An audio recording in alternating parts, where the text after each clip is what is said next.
Tara is pumping, and an inverted Adam and Eve. All right. Yo, you know, don't anything on the eat too much, man. Much love, man.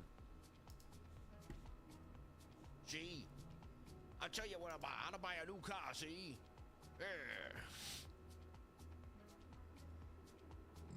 Oh, I gotta get like the big shades. Walks in, smoking a cigarette. I gotta get off his cigarettes.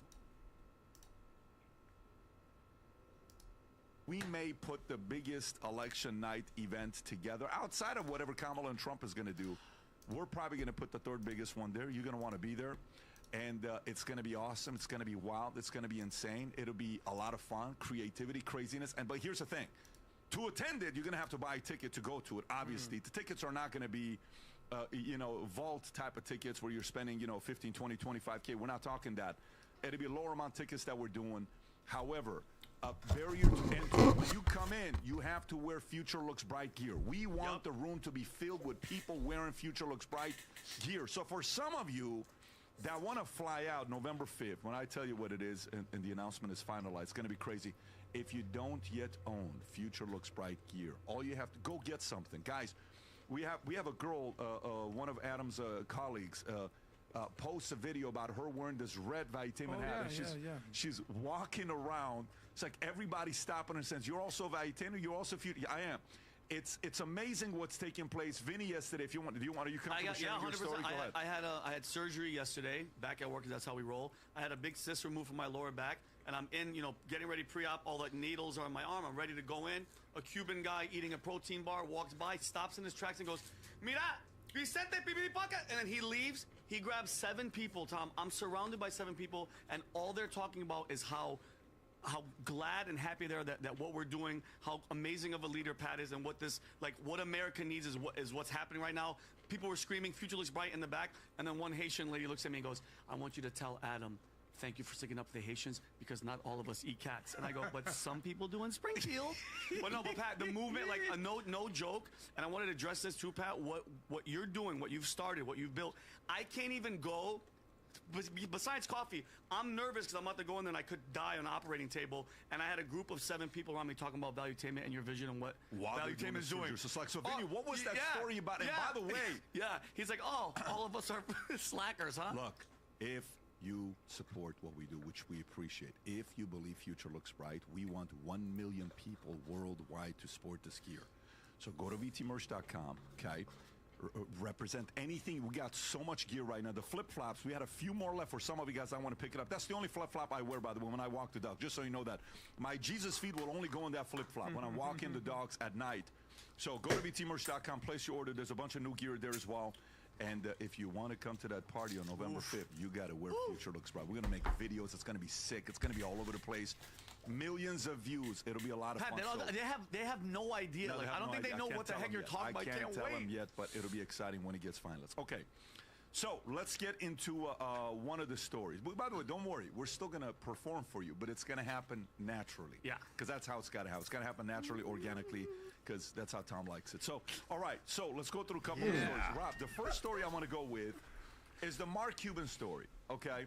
I think just out of respect to a guy who has done very well in his life financially, let's go to the story right there. So Fox News, this is all over the place. Mark Cuban says he would buy Fox News and X if he had an in, okay? Go up a little bit for me to read this time. I'm going to come to you first here. Mark Cuban says he would buy Fox News and X, formerly Twitter, but purchasing both media properties remains a distant possibility for the Shark Tank star. He told Wired Lauren Good that Fox News was too expensive and Elon Musk was unlikely to sell X, as if Fox is worth more than X. The Shark Tank star, Mark Cuban, says he would buy Fox News and X if he could. Cuban expressed his interest in acquiring both media properties during a wide-ranging interview that was published. "If I had money, enough money to do it, which I don't, I'd buy it in a heartbeat," both of them. So he knows, by the way, my generation was sex, drugs, and rock and roll. I never thought they would be the Fox News generation, Cuban told New York Times. Keep going, Laura. No. People I knew were smoking pot, listening to Crosby, Stills, Nash and Young, and protest songs. The idea that those are the people condemning Black Lives Matter and watching Fox News in droves, it's upsetting to me. You have no idea but Cuban said Fox News will be far too expensive of an investment. Should it even come up on the market, he estimates a net acquisition about $15 to $20 billion. I don't have $15 to $20 billion in cash sitting around. Getting X is also a distant possibility. I wish I could. There's no reason for him to sell it. Anyway, so Tom, when you hear this, what's he doing here? Is he trying to get eyeballs, or is he being intentional? Is he just being straight up? This is a poke at Elon. Mark Cuban is attempting to get attention and to inject himself into as many conversations as he can. And I love his answer here. You know, I was around in college when people were smoking pot and listening to Crosby, Stills, and Nash. Okay. Crosby, Stills, and Nash, I love them. And now they're watching Hopelessly Fox News and Hoping. everything. Oh, so Mark, so it bothers you when people grow my up favorite and song. mature and are worried about crime, taxes, and immigration. I'm sorry, Mark. It worries that these people grow up and take a new viewpoint and find a channel that they like that is covering the news without bias on topics they like. So he's injecting himself into this, but I think you got to look at some of his statements because the reflection's not there. So you would buy. So look, let me see if I understand this. You would buy Fox News to destroy the ratings by changing the programming. Well, that's fine. You know, that is sort of the liberal playbook. That's what happened. That's what Zaslav did to CNN. You know, he bought something, destroyed the ratings. So Cuban is looking for attention. It was a boring day, and he goes in with this. And then, oh, I would buy X. What would you do if you bought X? Oh, you would turn it back. You'd turn it back into something else. So if you don't like what they're saying, you buy them and shut them down or change them. That's not a very good look for Mark. Vinny.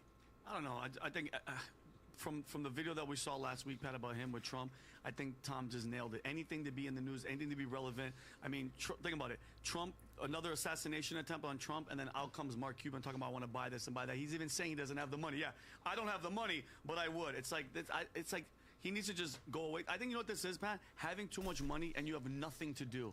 He has nothing to do with it. And I get what you said. I know we talked about him potentially having a run, which, you know what? If he wasn't so like left-sided and kind of going, you know, TDS, that'd be someone that I would actually consider. But this type of mentality, this type of like, you know, TDS brain, I don't even know how to call it, deformation. I'm not a fan of that. Although I think he's suffering more from EDS. What's Elon. that? Oh yeah. syndrome. Oh well. But Is it more both. TDS or is it more EDS? I think with Cuban, it's more EDS because Elon's ahead of him. Mark Cuban's very competitive. Elon's way ahead of him. That probably bothers him a lot. Wants to get into the stage, thinking about running. And ahead, Pat, yeah. Well, you can't catch him though. Elon, but Pat, Elon's literally a rocket ship. Like he's a rocket ship. Yeah. Literally. Yeah. Literally, you're not gonna catch that dude, bro. Like stay in your lane. I just think Cuban is, you know how you talk about phases of life. We all have seasons of life, Yeah. right? From 0 to 20, Yeah. just don't mess it up. 20 to 40, go make your money. 40 to 60, work on your purpose. And then 60 plus, leave a legacy, give back, everything with that.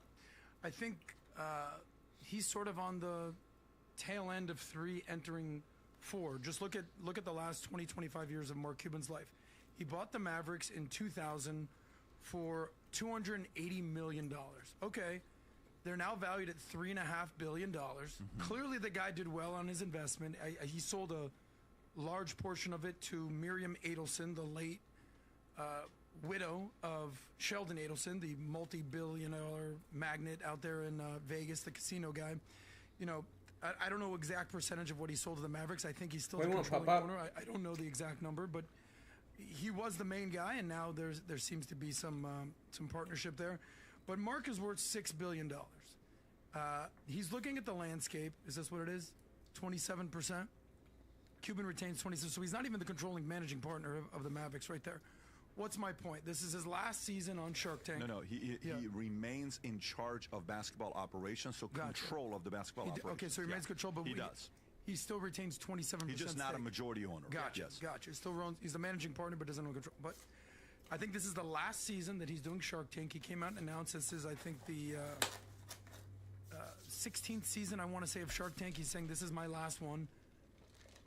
Here it is. He's announced at his podcast last week that he will leave Shark Tank after this. He has a upcoming podcast. year. Exactly. On a podcast. On a podcast. Yeah. So my point is this. We've talked about Cuban a bunch of times over the last few weeks, months, what have you. He's clearly looking for his next venture. Yeah. It's no longer going to be Shark Tank. He's probably not going to focus on the Mavericks. And he's clearly trying to go the media political route. And I think he's sort of a man without a home because I said a white billionaire is not exactly the archetype of the current Democratic So Party. here's what I would say. A couple things about Mark. There's levels in every game. I have money. I don't have Mark type of money. Mark has money. Mark doesn't have Musk type of money. It's a very different type of money. Mark's worth $5 billion, right? You know, Elon's worth $250 billion. Jeez. You know, one can buy a sports team. The other one can buy a small country. These are two different levels of wealth we're talking about, right? On what's going on. So that's frustrating. The part that I think with Mark is, you know what is one of the most annoying things in life that only you go through? Is you ever hear me talk about ambitious yet lazy? Yes. You hear ambitious and lazy?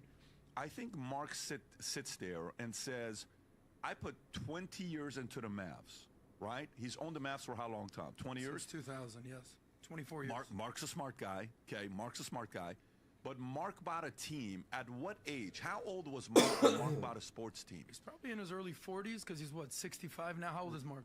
Mark Doing bought a basic sports math. team. Mark is how old right now? He's 66. When did he buy the Okay. Mavs? Did he buy them in 2000? So he's 42. So 42. So he Yeah. bought the Mavs It's a beast at 40. move. It is a beast move. However, there's a big difference. Hmm. There's a big difference. He bought the Mavs to operate it on a daily basis, Mm-hmm. okay? When you do that, you are going to make some money. But to make the kind of money that's 100x, 200x, 300x, that's you have to run a business like a Tesla. You have to start it. It's a startup. It's all of that stuff. He didn't do that. He could have done that. He didn't choose to do that. He chose to take his money from Yahoo, and then after Including the Yahoo crypto. lost all their money Well, that Marco. they gave to him, that business was worth not much based 5 on what you cents read streak. about. You know, and yeah, zero. It was worth. Can you imagine they give him the money that they give him 6 months later, they park it. The business is gone. Nothing. So he wants to compete with two guys, and he missed the mark. Now, again, he's 66. Trump ran for president in 2016 and won. That's only 8 years ago. He was 70 years old. Mark Cuban's going to be 70 in 4 years. He is one of the leading candidates that I think is going to run for office in 2028. And by the way, when the interview comes out with The Rock, which is coming out tomorrow, by the way, the whole interview is going to come out to The Rock tomorrow. And you guys will see the conversation about it's going to be very, very. So one question I asked The Rock about his audience, I think Mark would need to ask the same question about it as well. But that comes out tomorrow. I think Mark's Cuban wiring and values and principles would be more of a fit for him to buy CNN and TikTok over buying X and Fox, because CNN and TikTok are more about, you know, controlling speech and propaganda and things like that, and he would do well in an environment like DEI that. and ESG. Yeah, I think that's his. Pat, I think that's what his was play. your specific comment of being ambitious and lazy? Bro, I was starving. He's not the kind of a worker that Musk is. He's not. Musk is different. Okay, Musk is different. He's not at Way Musk's different. level of work ethic. He's not. He's more the entertainer. Okay, and the level of intelligence that Musk has is just different. Look, you can be upset and sit there and say whatever you want to say. That guy's worth $250 million. You're worth $5 billion. Okay, it's 50x. Anyways, again, let's go to the next story here. Leading story, which we haven't talked about yet. The assassination attempt on President Trump. Another one that's 2 in 2 months. I think Vinny's tweet was the best tweet that said, you know, look at the trend with the dates. If you want to go to it, where it's like, hey, on this date, you know, it's 16 days later they do this. Yeah, if you can It's a just little bit go down, to, Rob. go Come on, to it. Robbie. Keep going. Keep going. That was weird. Right there, Rob. Okay, watch this. So on June 27th, Trump destroyed Biden in a debate. I mean, it wasn't even like Biden even didn't show up, You know, right? Maybe you wanted to buy Bitcoin, but you don't want to buy the top of the pump, right? You want to wait for that 20%, get that discount, and you would know that it was likely to happen. Now, could we have yes. But it's all a game of probability, right? But as you get that, Let's crossover freaking go. red, right? We were saying like, we might get that fake out because of where we are on the cycle, right? This is not typically where you see a daily money flow crossover into the red and go into another big dump, right? And with that ETF approval, we expect that bullishness, and we got that fake out. But these fake outs are a gamble. These fake outs are a gamble. The money flow plays out way more than doesn't, right? So when you bet against it, you really got to know when it looks like it's going to fake out. And I think I was able to tell this because I've been looking at money flow for so long, right? There's no way to, like, you know, where are you in the cycle? Like, that's something that you could put against it, right? Order flow, like, you can weigh other things against the money flow, but it's very hard to call for those fake outs. Like, are we going to get the fake outs here? I don't know. It's very, very hard to call. So yeah, it's hard to say. But yeah, let's see. 2025 will be epic. Just a little more patience. Yeah, Andy asked. That's kind of my overall thought. Where's all the bears today? Shout out to Crypto Otaku. Shout out to you, brother. Get the bears out of here. It's funny too. Someone was saying in the chat yesterday, "Oh, this guy's always bearish." Literally long from 58. That's not how it works. I'm a trader, right? Like I am not just, if I'm bearish on the 3-day, and I say this all the time, and I say this to teach. My main focus of this channel is to teach people how to make money trading. You can make money trading too. You can change your life. You don't even need to be a full-time day trader. If you can make a couple $100 a day, or even whether that's $1,000 in one day, or $200 every day, or $50 twice a day, 4 times a day, whatever it is, right? You don't need to make as much money as you think day trading. Not everyone has to make. You don't have to make $25,000 in one trade. You don't have to make $10,000 a day. If you can make $1,000 a day, $200 a day is a yearly salary. That would replace a lot of people, like a normal person's yearly salary, $200 a day. And you don't need that much money to make $200 trading, right? So just keep that in mind. But it is funny, right? You have to understand. I recommend don't get caught up in the bullish and bearish stuff, right? But bulls versus bears. I'm a bull. You're a bear. Why are you a bear? You're an idiot. Like, they're always just calling each other idiots. Meanwhile, we're just sitting here like grabbing money on the dumps, grabbing money on the pumps, like, are you a bull or a bear? I don't know. Look over there. I don't care if it goes up or down, right? Obviously, long term, I'm a bull, right? But when the charts say down, they say down. But it's also important to realize, right? The hardest part of my job is contact. What the fuck did Puff just say? Bearish, right? Nobody's putting pouches for I am a me. little bit more The bearish. other just said we used to wrestle over the frosted If we did flakes, not have and we're streaming live. That was stupid. election here, if we didn't That was fucking stupid. looking at this as I would put a lot more weight on this money. Right? I would be saying, like, this is bearish, I'm bearish, I don't care what anybody says. But with all that stuff, I'm kind of a little bit more neutral. Now, what Daddy's going to a jail. little bit more bearish on this money flow with the idea that maybe it fakes out, but you can still lean a little bit more bearish on the money flow, and that's kind of what I'm doing, right? But that does not mean that these green dots on the higher daily time frames can't give us moves up and that we can't make money on this, right? This move from 58K, right? My scalp from yesterday, from 58K to up here, is up. Let's pull it up. Where is it at? Right? Right, like $2 grand, right? A little over $2 grand. This is in the last day, right? Like, and this is like $3,000 in margin on 10x leverage, right? But you don't, you can move that around to your liking, right? We've made actually shout out to Bing X. They did close my trade because of the KYC. My long from 40K is closed. If no one heard that from last night's live stream, unfortunately, it was closed. Bing X closed it on me. But it was up $8 grand, right? But that trade, right? If that was not closed and we continued up, right? That trade was up even 600. I used $600 to trade that, right? It was $600 into 8,000, right? And at the top, it was like $600 into 15 grand, right? But I was just wanting to hold it for the meme to see if we can hit 100K with it, right? But either way, you don't need a ton of money, right? You could turn $600, and I'm not saying it's like going to happen the first time you ever trade. You're going to lose money when you first start trading. It's the end of the story, right? Like very unlikely. Like maybe you get some beginner's luck, right? But like very unlikely are you going to start trading and become a profitable trader over time, like right when you first start. If you're in the midst of a dead alert, blow your dead right? whistle. Like, and you don't even need $2,000 in a day. You only need 200 to replace most yearly income, right? I know some people make more money than that, but like, just think about that, right? Like I've already locked in $464, right? Like now that would, that's not much, right? But for a normal person, right, that's not trading full time or not used to $2,000 days or $1,000 days or $10,000 days or whatever it is, right? Like this would be like they could take the whole week off, right? Like or I wouldn't suggest quitting your job, right? I would take that $1,600, right? I would take that $1,600 and keep your job, right? And just use it as extra income, pay your rent, pay your mortgage, do whatever you need, right? But you learn this skill, it doesn't matter, right? Like I've done this while still remaining bearish, right? Like I'm bearish on the higher time frames, and I made $2,000 in the past day with this move to the upside, right? So you have to understand how to kind of switch back and forth, especially if you're going to be a trader, right? It's very important. Don't get caught up in the bulls versus bears thing. It's like it's not worth it, right? And again, like even if, right, I might be bearish on that money flow, but it doesn't matter, right? Like other than like people being on YouTube be like, what happened to the money flow? I just feel like it faked out, right? Like that was an option. I am agnostic on the market, right? I just take the information, and I know that information's gonna be wrong once in a while. But if you watch the channel, you know it's very rare. So as long as you're managing that risk, you will be good. So shout out to Noman says, amazing. I always see your recording suddenly in live stream now. Shout out to, I don't know exactly what that means, but shout out to No Man. Shout out to you, bro. God. My TP in the swing trade, the closed my swing trade from 40K. My TP was going to be hold it for the content. Just irresponsibly holding it for the content. But yeah, that was not, there was really no TP on that. But yeah, it was already up. Like I was in at 40K, and I figured even if we went back down to break even, I would still just hold it for the sword. That was for the content, though. I don't recommend anybody do that. That's not what I teach, right? But YouTubers be YouTubers. But yeah, TPs for this. I've already taken profit once here. So I TP one already, and next TP for me, to be quite honest, again, just to go over the macro, and now I will go into the altcoins right after this. Again, just to kind of cover the next levels of resistance. Again, 786, 62, 350, which again is going to be a major level, right? Hopefully, yeah. I mean, look, SFP, still on the 1 hour potential, but again, like, yeah, we'll see. We'll have to see here.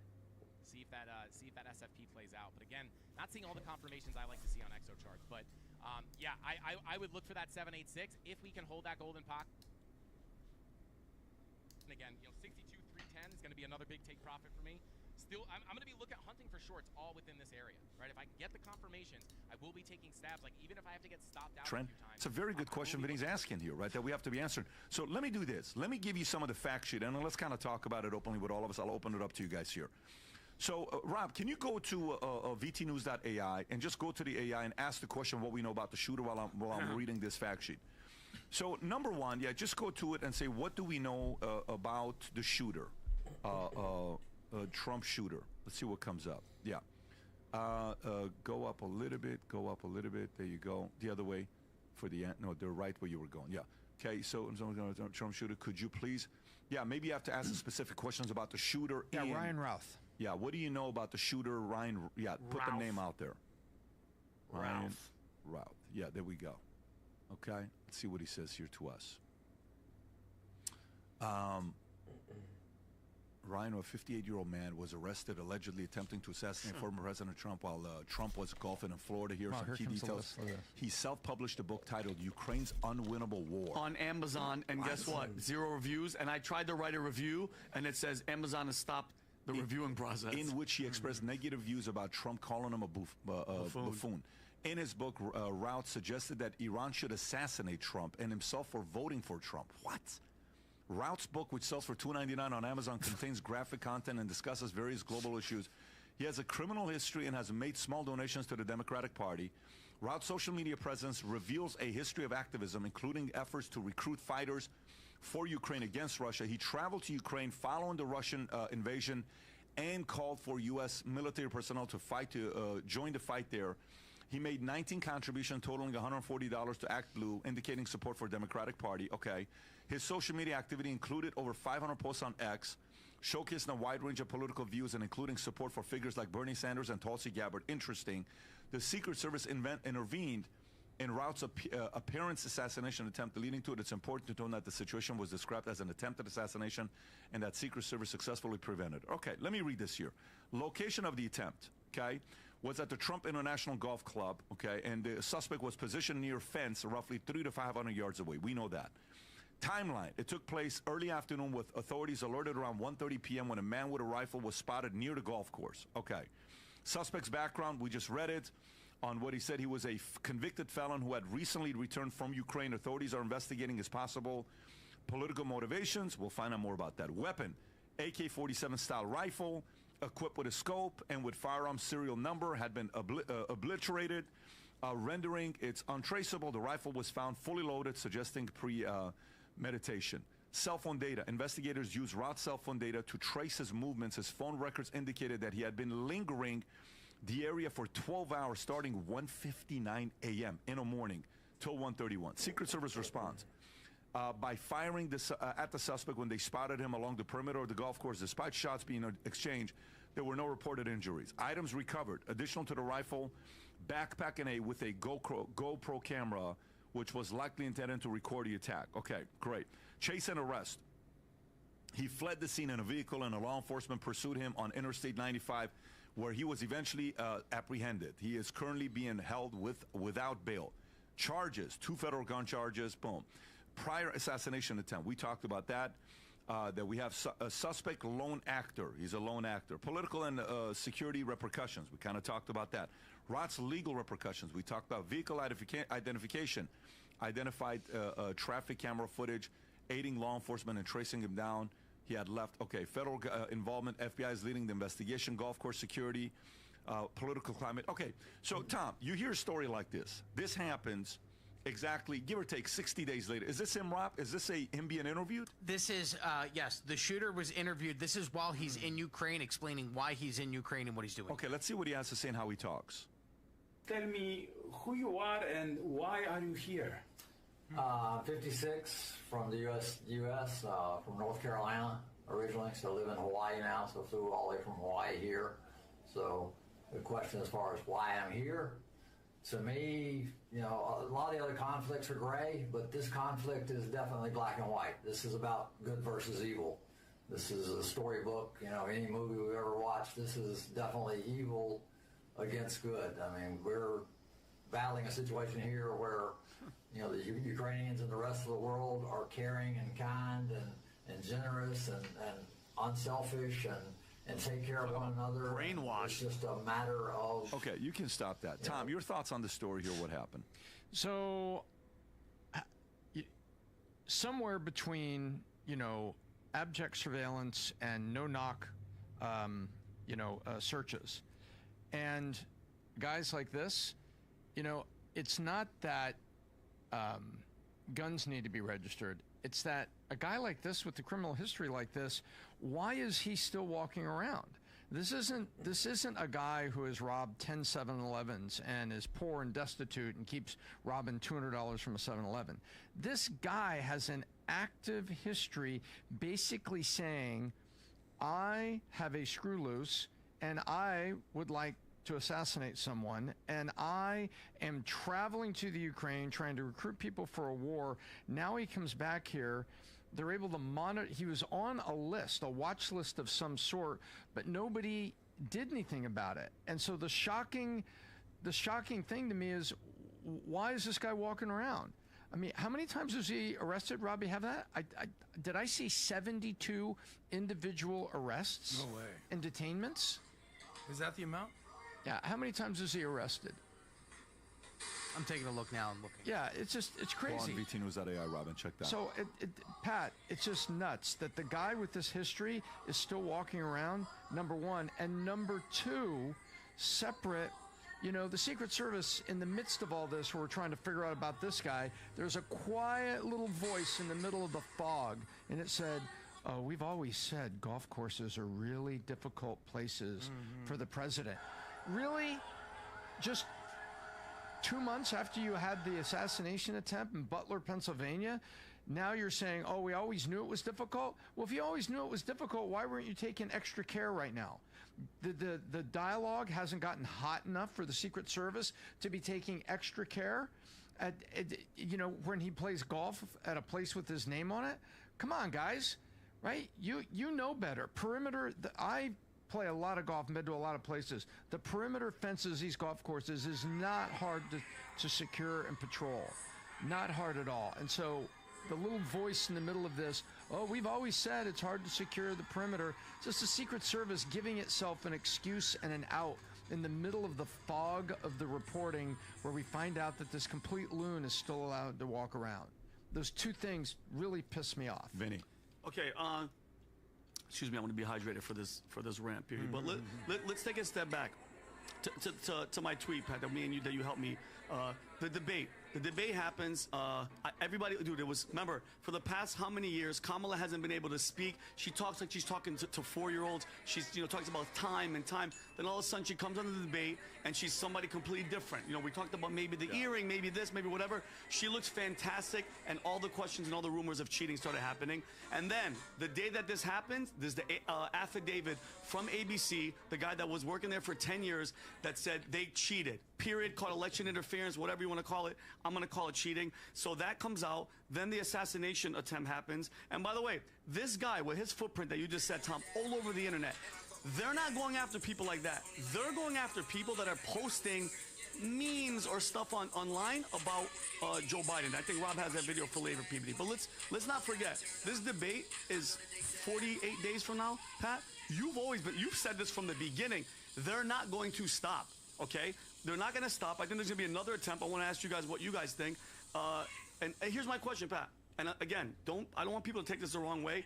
The left gets away with literal murder. They have been going after this guy since 2016, over and over, from the lawfare, from everything, and nothing's happening. Pat, what is our side doing? I'm not saying go in the street or try to do anything crazy, but where's the anger? They tried to go after our guy again, and nobody's doing anything. What if, Pat, I'm being dead serious, what if they tried to do this to Barack Obama? What would the United States look like right now? If they literally tried to shoot Barack Obama twice? Well, you know what would happen, and that's simply because who owns the media is going to dictate what direction this story is going to go with. By the way, watch this. So Musk tweets something. I don't know if you guys saw this or not. Rob, if you want to find it, I'll tell you what it is, and you can go look for it. He says, you know, why are they trying to kill Trump? Some guy asks Elon. Yeah. Elon retweets or responds to the guy, and he says, and no one wants to kill Kamala and Biden. Yeah. Right? He asked that question. So immediately, the left jumps on Elon, saying he's inciting violence, right? He's inciting. No one is trying to assassinate Biden and Kamala. So here's what's going to happen here. This is my opinion. By the way, the guy from the Libertarian Party, Rob, if you have that, I don't know if you have a tweet of what this guy said. If you have it, do you have it? Do you know which one I'm talking about? Yes. Let me pull that up. Yeah, and then you have to watch his 2-minute video, and I'm going to give you my opinion, what I think is about to happen. Okay. And we have to be very, very, okay. Isn't this guy trying? This is the guy that the FBI went to his house. Yeah. It's weird that no one ever tries to assassinate the actual president. Isn't that the guy in charge of everything? That's not the tweet. That's not the tweet. That's not the tweet. He put something wrong. With Joe Biden on it? Oh, guys, I'm going to tell you what he puts on the tweet. Okay. And for the FBI to show up to his doorstep. So, Rob, I just send it to you. If you can receive it, I don't know if you're seeing it. I'm sending it to your text. Are you seeing it, Robert? Now. You think I'm retarded. Hold that up. This is the not. tweet. And it comes from, I believe, from the main Libertarian Party account from New Hampshire. Okay. Which, you know, you guys know, many of the libertarian ideas I'm fully supportive of. I think there's a part of me that relates to a libertarian. So here's what he says. Sarah Bella says, I disagree with the assault weapon ban, Vinny, but maybe save the threatening rhetoric. He responds, anyone who murders Kamala Harris will be an American hero. Okay? Jesus. Exactly. Yeah. So then... Out of line. Then, by the way, a lot of famous influencers retweeted and said this is freedom of speech and part of America. You can say this. So then the FBI shows up to this front door. Rob, if you want to play this clip on what happens here. So and by the way, this is all going to come back to the assassination attempt on Trump because Trump even did an interview yesterday. This is FBI. We think they're the FBI. Yeah, showing up to his doorstep. Go on and play this clip, Rob.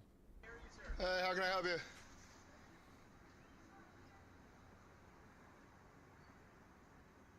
I don't think that these guys are FBI, but watch. Yeah. Who are you? Can you give your full name, please? Is that sufficient to identify as the only one O'Donnell affiliated with the FBI? Could you please state your full name, sir? Could you please stop recording? Nope. No. It's First Amendment right. What's your name, sir? Krasenstein's cousin. Absolutely not. You can show me your name and identification, or I'm going to This go guy back and seems send the like house. he knows what he's doing. He's been arrested before. Yeah, look. Oh, this is going out right after you guys walk away. Yeah. So you can show me your name or ID, you can walk away. I'm not going to talk to people who claim to be federal agents unless they can show me identification. Good point. You see our badge? Yeah, a badge. I need to see... Is your full name on that badge? No. I'd like to see something with your full name or I'm not going to talk to you. I prefer you not to broadcast it. This will be going online as soon as you walk away. And he did, by the way. I love it. Watch I love this. Well, I want to talk to you about you guys coming here. Say you make a salary of, I don't know what, low 100K? You guys making six figures? 50% taxes. Factor in 50% expenses, overhead, maybe 100% expenses. Talking about burning a couple $100 an hour just here, let alone all the time you guys are spending to investigate something that you know is not against the law, right? Like you're familiar with. So then why would you come? Because we wanted to make sure that there weren't any. No, you're coming because you're part of a regime that does this kind of thing when you know laws aren't being broken, and that's an embarrassment, man. Didn't you guys read the Constitution? Do you not believe in America? Like, how do you do your jobs and go home? We appreciate it. Yeah. You're walking away. Because nothing we did is against the law, and you guys are fuckheads that try to act like bullies. And I hope you go home and are embarrassed. You can't even say your name on camera, because you know that what you're doing is embarrassing. You know Americans that believe in the Constitution think you're laughable. And you go home and you think about what you did today. Go home and think about it, you cowards.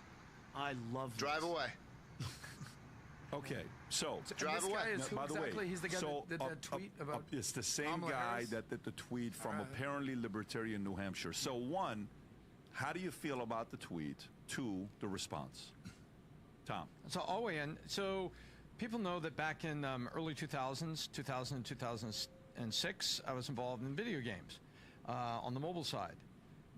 Do you know there's laws that prevent you from, like, at the time there was the early versions of a game called Grand Theft Auto.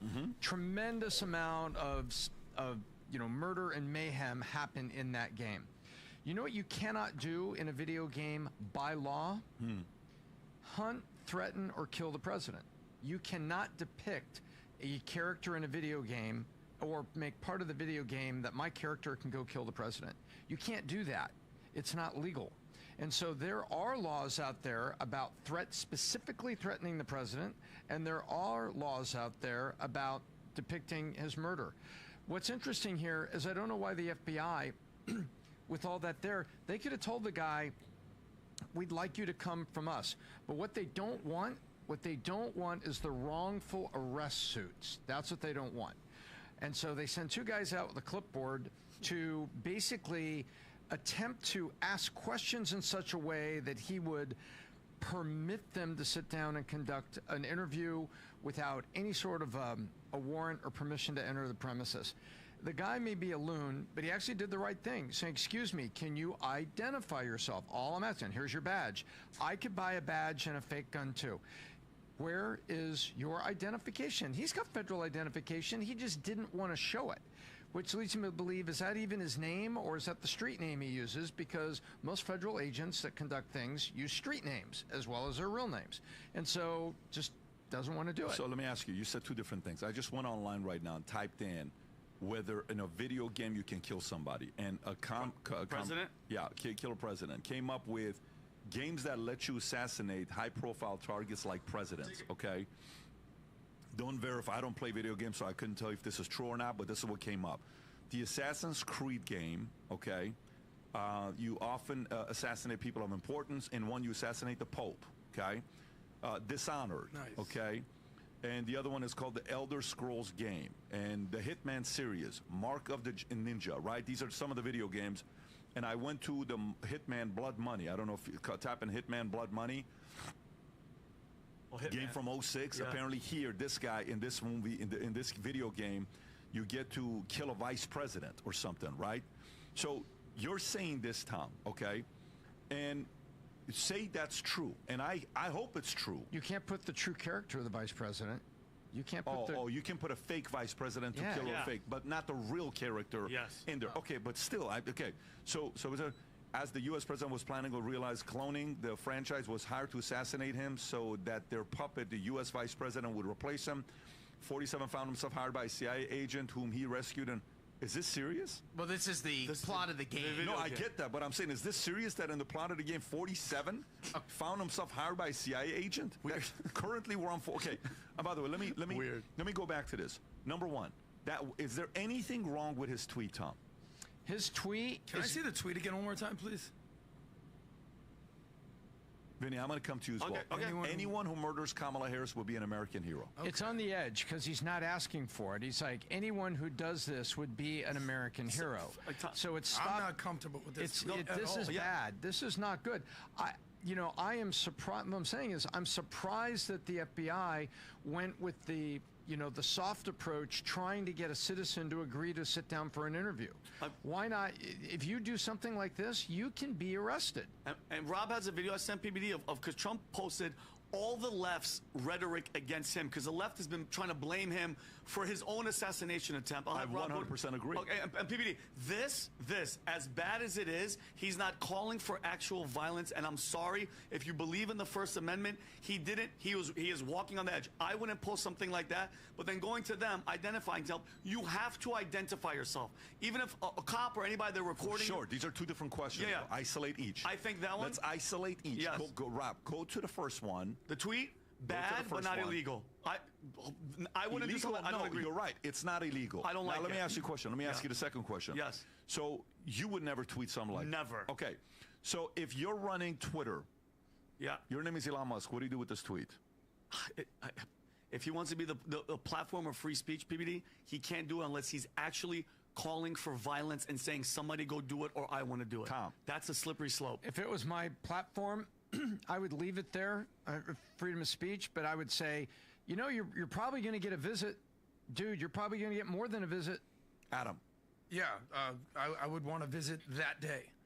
Yeah, I totally understand free speech and being a free speech absolutist, but the slippery slope is when you actually try to incite violence or, the whole hate speech thing is, where do you draw the line on that? Okay. This, to me, is you're crossing the line. Okay. You're using one word called murder. Yeah, knock, knock, mother sucker. But Rob has it, people, if you want to see it. The amount of stuff that's along that line right there was said out of the mouth of mainstream media and Hillary Clinton, everybody, and Rob has the clip. Where was the FBI going to their house? This says anyone who murders. Yeah. Go back to it. Let's read it specifically. Anyone who murders. This is specific. No. Specific. Edifying a person who does the job as a hero. That's what this is doing. Now go play the other clip that you're talking about, Rob. Okay. If you can play that clip. So I think I've seen that as well. Go ahead and play this clip.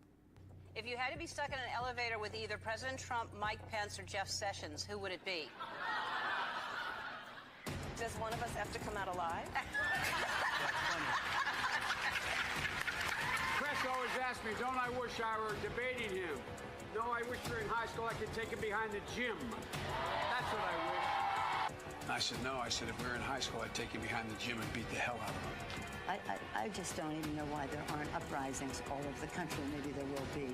That you cannot be civil with a political party that wants to destroy what you stand for, what you care about. If you see anybody from that cabinet in a restaurant, in a department store, at a gasoline station, you get out and you create a crowd. And you push back on them. And you tell them they're not welcome. There needs to be unrest in the streets for as long as there's unrest in our lives. Enemies of the state. Person Walker, how do you resist the temptation to run up and wring her neck? When they go low, we kick. Please, get up in the face of some Congress people. Yes, I have thought an awful lot about blowing up the White House. Okay, so there that is. Oh, and PBD, last one, Machleta, he has, so Rick Wilson said this.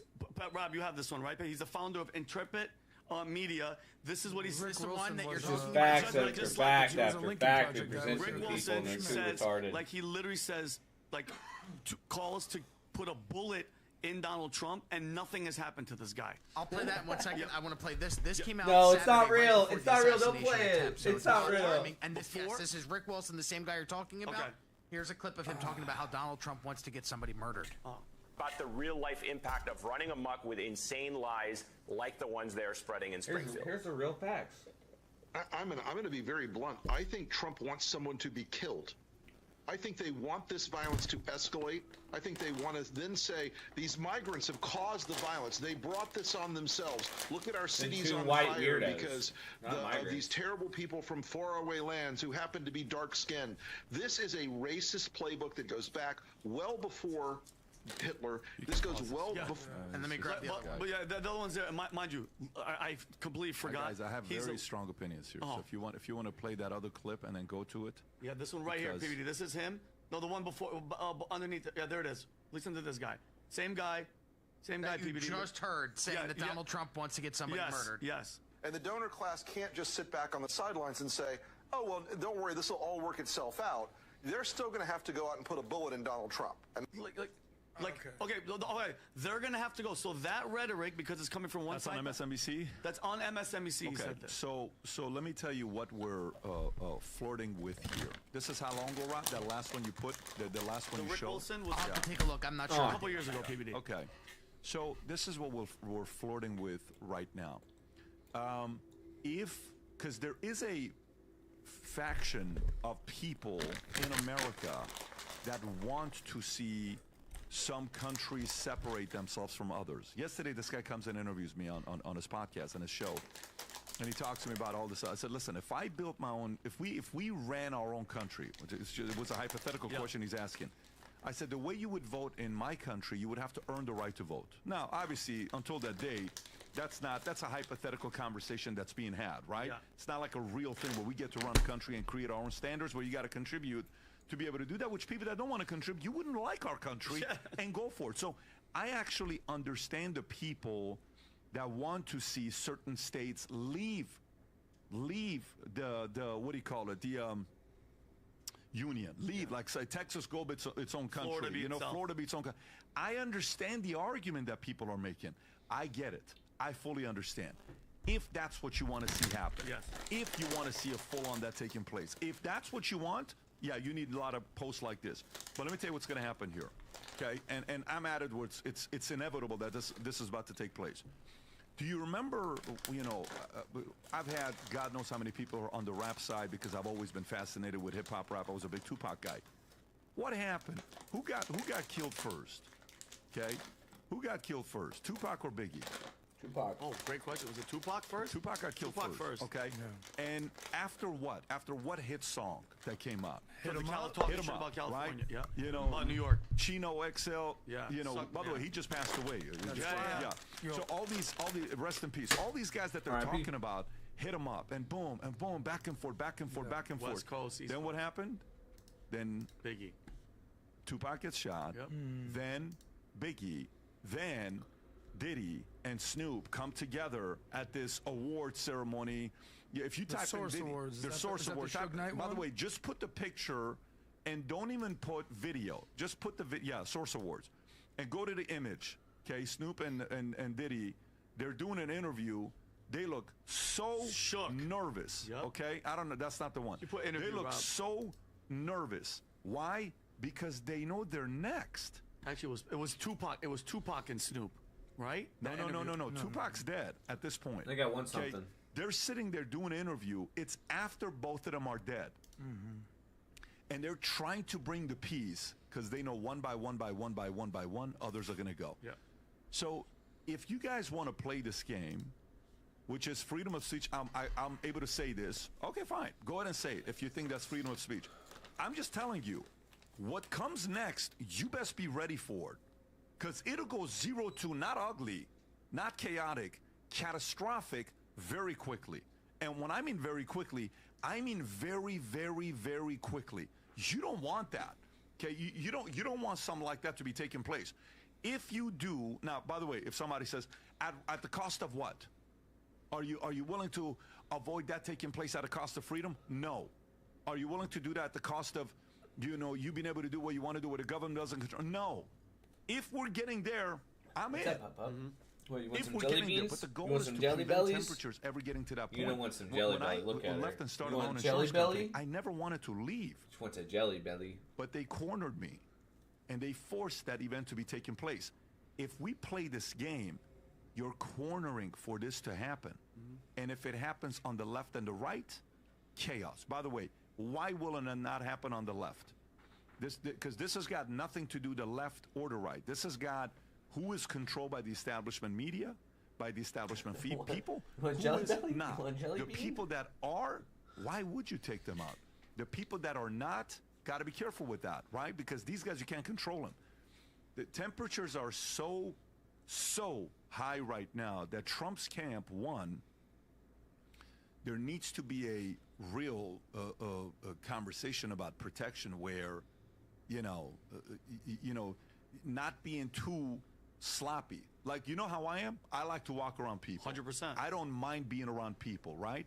But then Sam will come and say, no, we need to get XYZ. The other day, we're doing a book signing. 550 people show. A lot of weird things happen. Oh, yeah. You don't know what's going to happen in that place. No. They don't allow, like... So what are we doing there? You know, but I love being around people. I can understand how much Trump wants to be around people, but this is a different situation. Do you, so Pat, if you're in charge of his detail and his thing, because remember me and you had this conversation, he's not going to do it, but do you tell him to have a conversation like, listen, you're on a golf course, you're out there. I saw a video of MSNBC, Pat, they're recording him, MSNBC, him just playing golf. I think it might have been a day, if they can see you on a camera and they're not even supposed to be there, a sniper can easily see you if they want to. Do you tell him to stop, like, to slow down? No, I can't do that because then you're asking the man to not be himself. I can't do that. All I'm doing is, you can never, a person at this level of alpha, he's the alpha of alphas. You can't tell him not to do that. All you got to say, Mr. President, we know you like to golf. We know you want to do XYZ. Can we create certain alpha of alphas? Can we create certain systems and protocols where we can do our jobs? Yes. Number two, I agree with that. We're going to have the entire all right, my jelly belly community. What do you want? On Trump's campus, MAGA, all those guys. Go after the U.S. government to give them 24/7 protection. There's 48 days left. If you have a couple $100 billion to give to Zelensky, you mean to tell me you can't spend $50 million of protection on Secret Service right now to give it to them? And it's not even going to cost $50 million.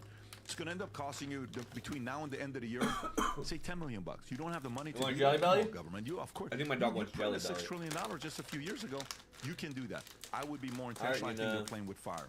And if we keep allowing this temperature to keep going up, all of a sudden, when this happens, it's like a light that's in a. No, bro. When the first domino goes, you can't stop it. It's over. Go ahead, Tom. Yeah, and goes to the security thing. Rob, can you see if the story on the assassination attempt, because from BBC.com, and it shows you the overhead view of the golf course. She loves her jelly bellies. Pat, you're going to see here how easy it would have been. You know, it wouldn't take $10 million. Look how easy it is to patrol the perimeter of this particular golf course. Right there. Okay. Take a look. The area where the sniper was found. Those are two city streets in a corner. How hard it is to have a vehicle patrol. How hard it is to have a drone. Do you see that, Pat? Yeah. Look how easy it is to secure the perimeter of the golf course. You treat it like it's a jungle with a bunch of trees. No, just look at the perimeter. You could have drones just going down the street the way they do now when they want to watch somebody.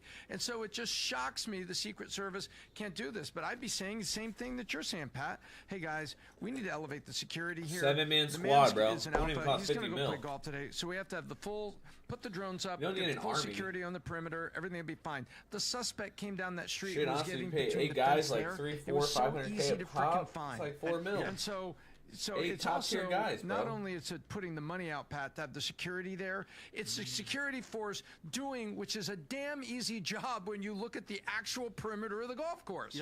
Yeah, Tom, you make a great point because when I was stationed in Malmstrom Air Force Base, Montana, and a nuclear missile base, let's say, Rob, where that dot is, where that Trump is playing golf, we would be an alert art team, alert response team. We would be driving around. There had to be a patrol constantly patrolling to make sure, Adam, that nobody was approaching. Not like the threat was high, but they're working on a nuke. Just your presence. Like when you go to like some of these Target, one of these places, there's a cop car just sitting there, Tom. Nobody's in it. It's a deterrent. And that's one thing. Have somebody driving around. Doesn't cost that much money. And number two, the guy golfs in a white shirt and a red hat. Like, wear some camouflage. Dress in green. I'm being serious. No. He can wear whatever he wants. Look at the corners here. 1, 2, 3, 4, 5, 6, 7, Tom, 8 corners. Yeah, but Tom, one car driving and around. You'd have line of sight. Yeah. 8 cars, and you would have lateral line of sight through the entire perimeter. And Pat, you said he was there from 2 o'clock in the morning? Yeah. You mean that guy was there for how many hours and nobody was around there? Apparently he was there for 12 hours. Jeez. And unbelievable. I agree with Tom that there needs to be better detail here, but you know, the guy that shot Trump the first time. By the way, Trump is lucky to be alive. Pause. Yeah. Like got shot in the face and the ear. 1 inch over, this guy's not the candidate anymore. Here's an opportunity right here, another one. So where did they find the first guy? On the roof. Okay. In front of everybody. Yeah. Where do you think you're going to find this guy on the golf course? Behind some trees. Some things are pretty obvious here. So I'd be having details sweep during the daytime. There's no reason, there's nobody golfing at 2 a.m., 4 a.m. But if I'm Trump, And I totally understand that he needs to be himself and he's the alpha. Dude, you got 50 days to try to do one thing, not get shot again. Yeah.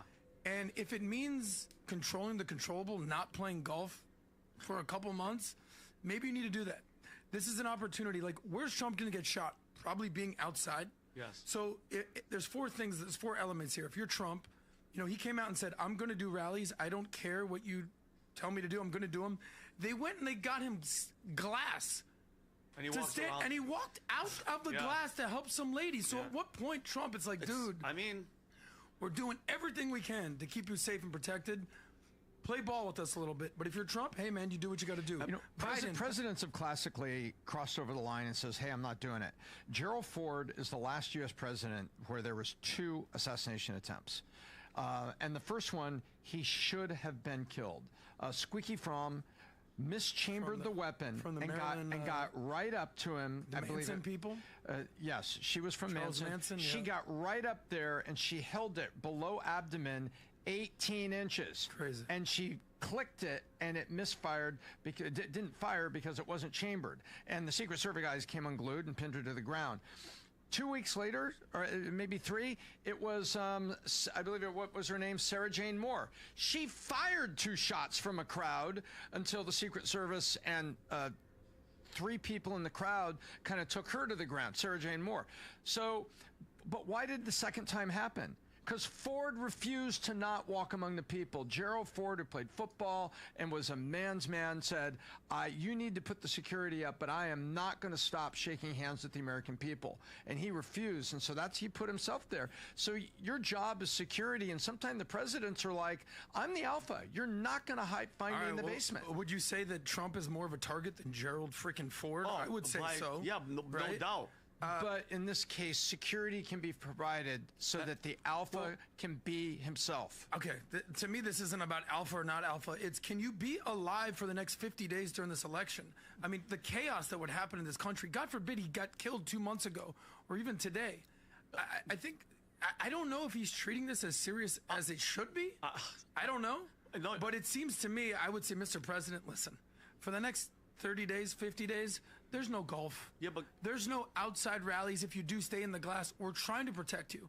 By the way, it's not a money thing. They came out and said it's not a money thing. They can certainly dedicate $5, $10, $15 million or whatever it is.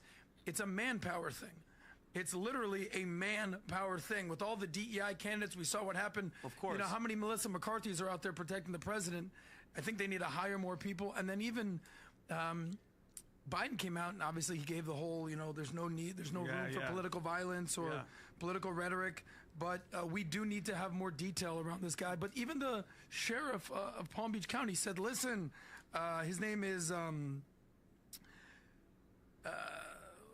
there's Ronald Rowe, who's the acting director of Secret Service right there, but then there's the sheriff, Rick Bradshaw, this guy right here's the one that came out there. He said, look, he came out and said what people are thinking.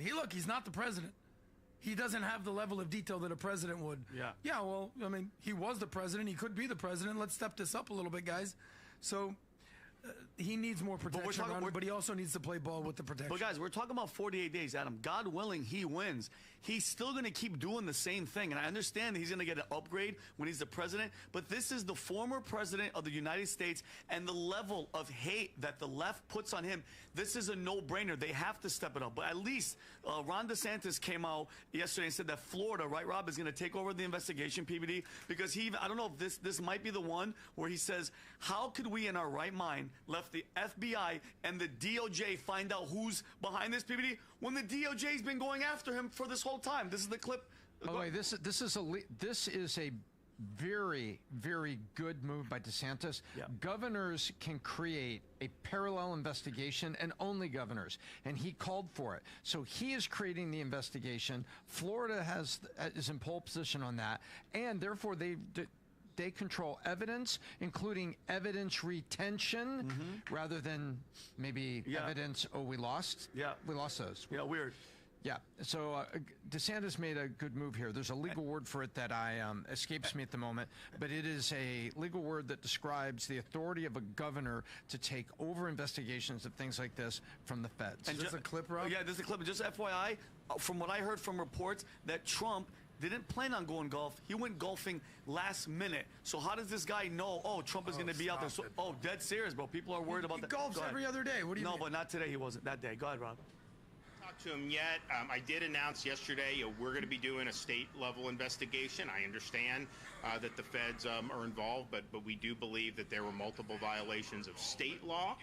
We also believe that there's a need to make sure that the truth about all this comes out in a way, that's credible. I mean, I look at the federal government with all due respect to them. Those same agencies that are prosecuting Trump in that jurisdiction are now going to be investigating this. Bingo. I just think that may not be the best thing. What, you want some for Jelly this Bellies? country. Come here, you want Jelly Belly? Prerogative, but we have Come our here. prerogative, and so we'll be making an announcement further along those lines. Let's transition to Jelly the next Belly. story, Rob. If you can go to the Bill Ackman tweet, I want to read this on what happened with ABC on the debate side, which is kind of weird on the person that posts this. So there is a tweet that comes out and a story that comes out sharing the breakdown of a letter that a whistleblower from ABC writes. Go all the way to the bottom, and then we'll read the email. Affidavit, So, PBD. He's for if he gets in trouble, it's perjury jail for a long time. Okay, so affidavit. So click on this, Rob, from the first one. I want to read the whole thing. Yeah. Click on the first picture, Rob. Right there. Zoom out a little bit. Okay. So here we go. Yeah, zoom in a little bit more for that so I can read it. My name is XYZ. I reside in such and such New York. I've worked for ABC for over 10 years in various technical and administrative positions. Since the acquisition of ABC in 1996, I've observed significant transformation in the nature of the news reporting at the organization. These changes suggest... We want Jelly Belly. How would he know since 96 if he's Jelly been Belly. 10 years? These changes suggest a shift from unbiased reporting, a model of influence by external factors. For the record, I do not endorse Trump in his capacity as candidate for Trump. The intent of his affidavit is to address I don't think you're supposed to give Jelly Bellies to dogs. Perceived biases within the news Well, reporting we don't within care. my You get extra Jelly Bellies? debate that You will like be Jelly hosted on September 10th, 2024. See? Okay, go to the next one, number 2. She's like Jelly Bellies. Observations of the debate communication. one? Since the debate of President Trump What do you was want? announced a broadcast on ABC, Jelly various members Belly. of the staff have expressed hope Jelly the debate Belly. issues that were important Jelly to Americans will Belly. be discussed. Jelly And, Belly. there had been promises You that want the candidates will be held firm to discussions regarding their proposed policy stances, and that the debate would not deteriorate into an ad campaign, whereas both candidates would simply make blanket statements without specific policy or explanation as to, political position clarification. Many employees at ABC who were looking for fair and honest debate questioned for the clear bias that is well known throughout the company. It is common knowledge that debate moderators, as well as chief executive officer of my employer, are well known not to support Trump. This led to several employees speaking up in regards to how to make a fair debate fair. We were given assurances that the debate would be fair, and neither the Harris nor the Trump campaign would have an unfair advantage. Concerns regarding journalistic integrity. It is my belief that contemporary news organizations, including ABC, no longer adhere to impartiality. The influence of commercial interests and substantial donors appear to affect news presentations, resulting in reporting. I personally witnessed news stories being cut from programming and not reported at all due to influence of certain corporations linked to our parent company XYZ. The Walt Disney Company is what that says. Observations pertaining to debate fairness. I have noted specific instances related to the debate between Trump and Kamala that raise concerns, and procedural fairness. The specific instances of perceived bias are as follows. Let's go to the next one. Okay. Zoom in a little bit. Rob, the Harris administration received particular accommodations, including but not limited to providing of a podium significantly smaller than the one of Trump, and assurances regarding split-screen television views that... And the multi-billion-dollar magnate out there in Vegas, the casino guy. So that's what we're seeing here. Now... Then I'm pretty sure... I respect Stephen... Ambitions and aspirations. This. Very well and very poorly. Anything regarding her being Attorney General, I think is the jury, and without court, on not only fact-checking of Donald Trump, but also insisted on what questions were not to be asked under any circumstances, or else the Harris campaign would decline to participate in the debate. And go to the last page, Rob. Holy moly. Like Pat cheating, right?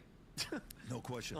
I make these statements under the penalty of perjury and perjury and without coercion of any kind. New York, I being sworn here. It's an affidavit saying I'll go to jail. So let me see what Bill Ackman said. Go to the top. Bill Ackman, very successful businessman. I think he's worth $9 or $10 billion.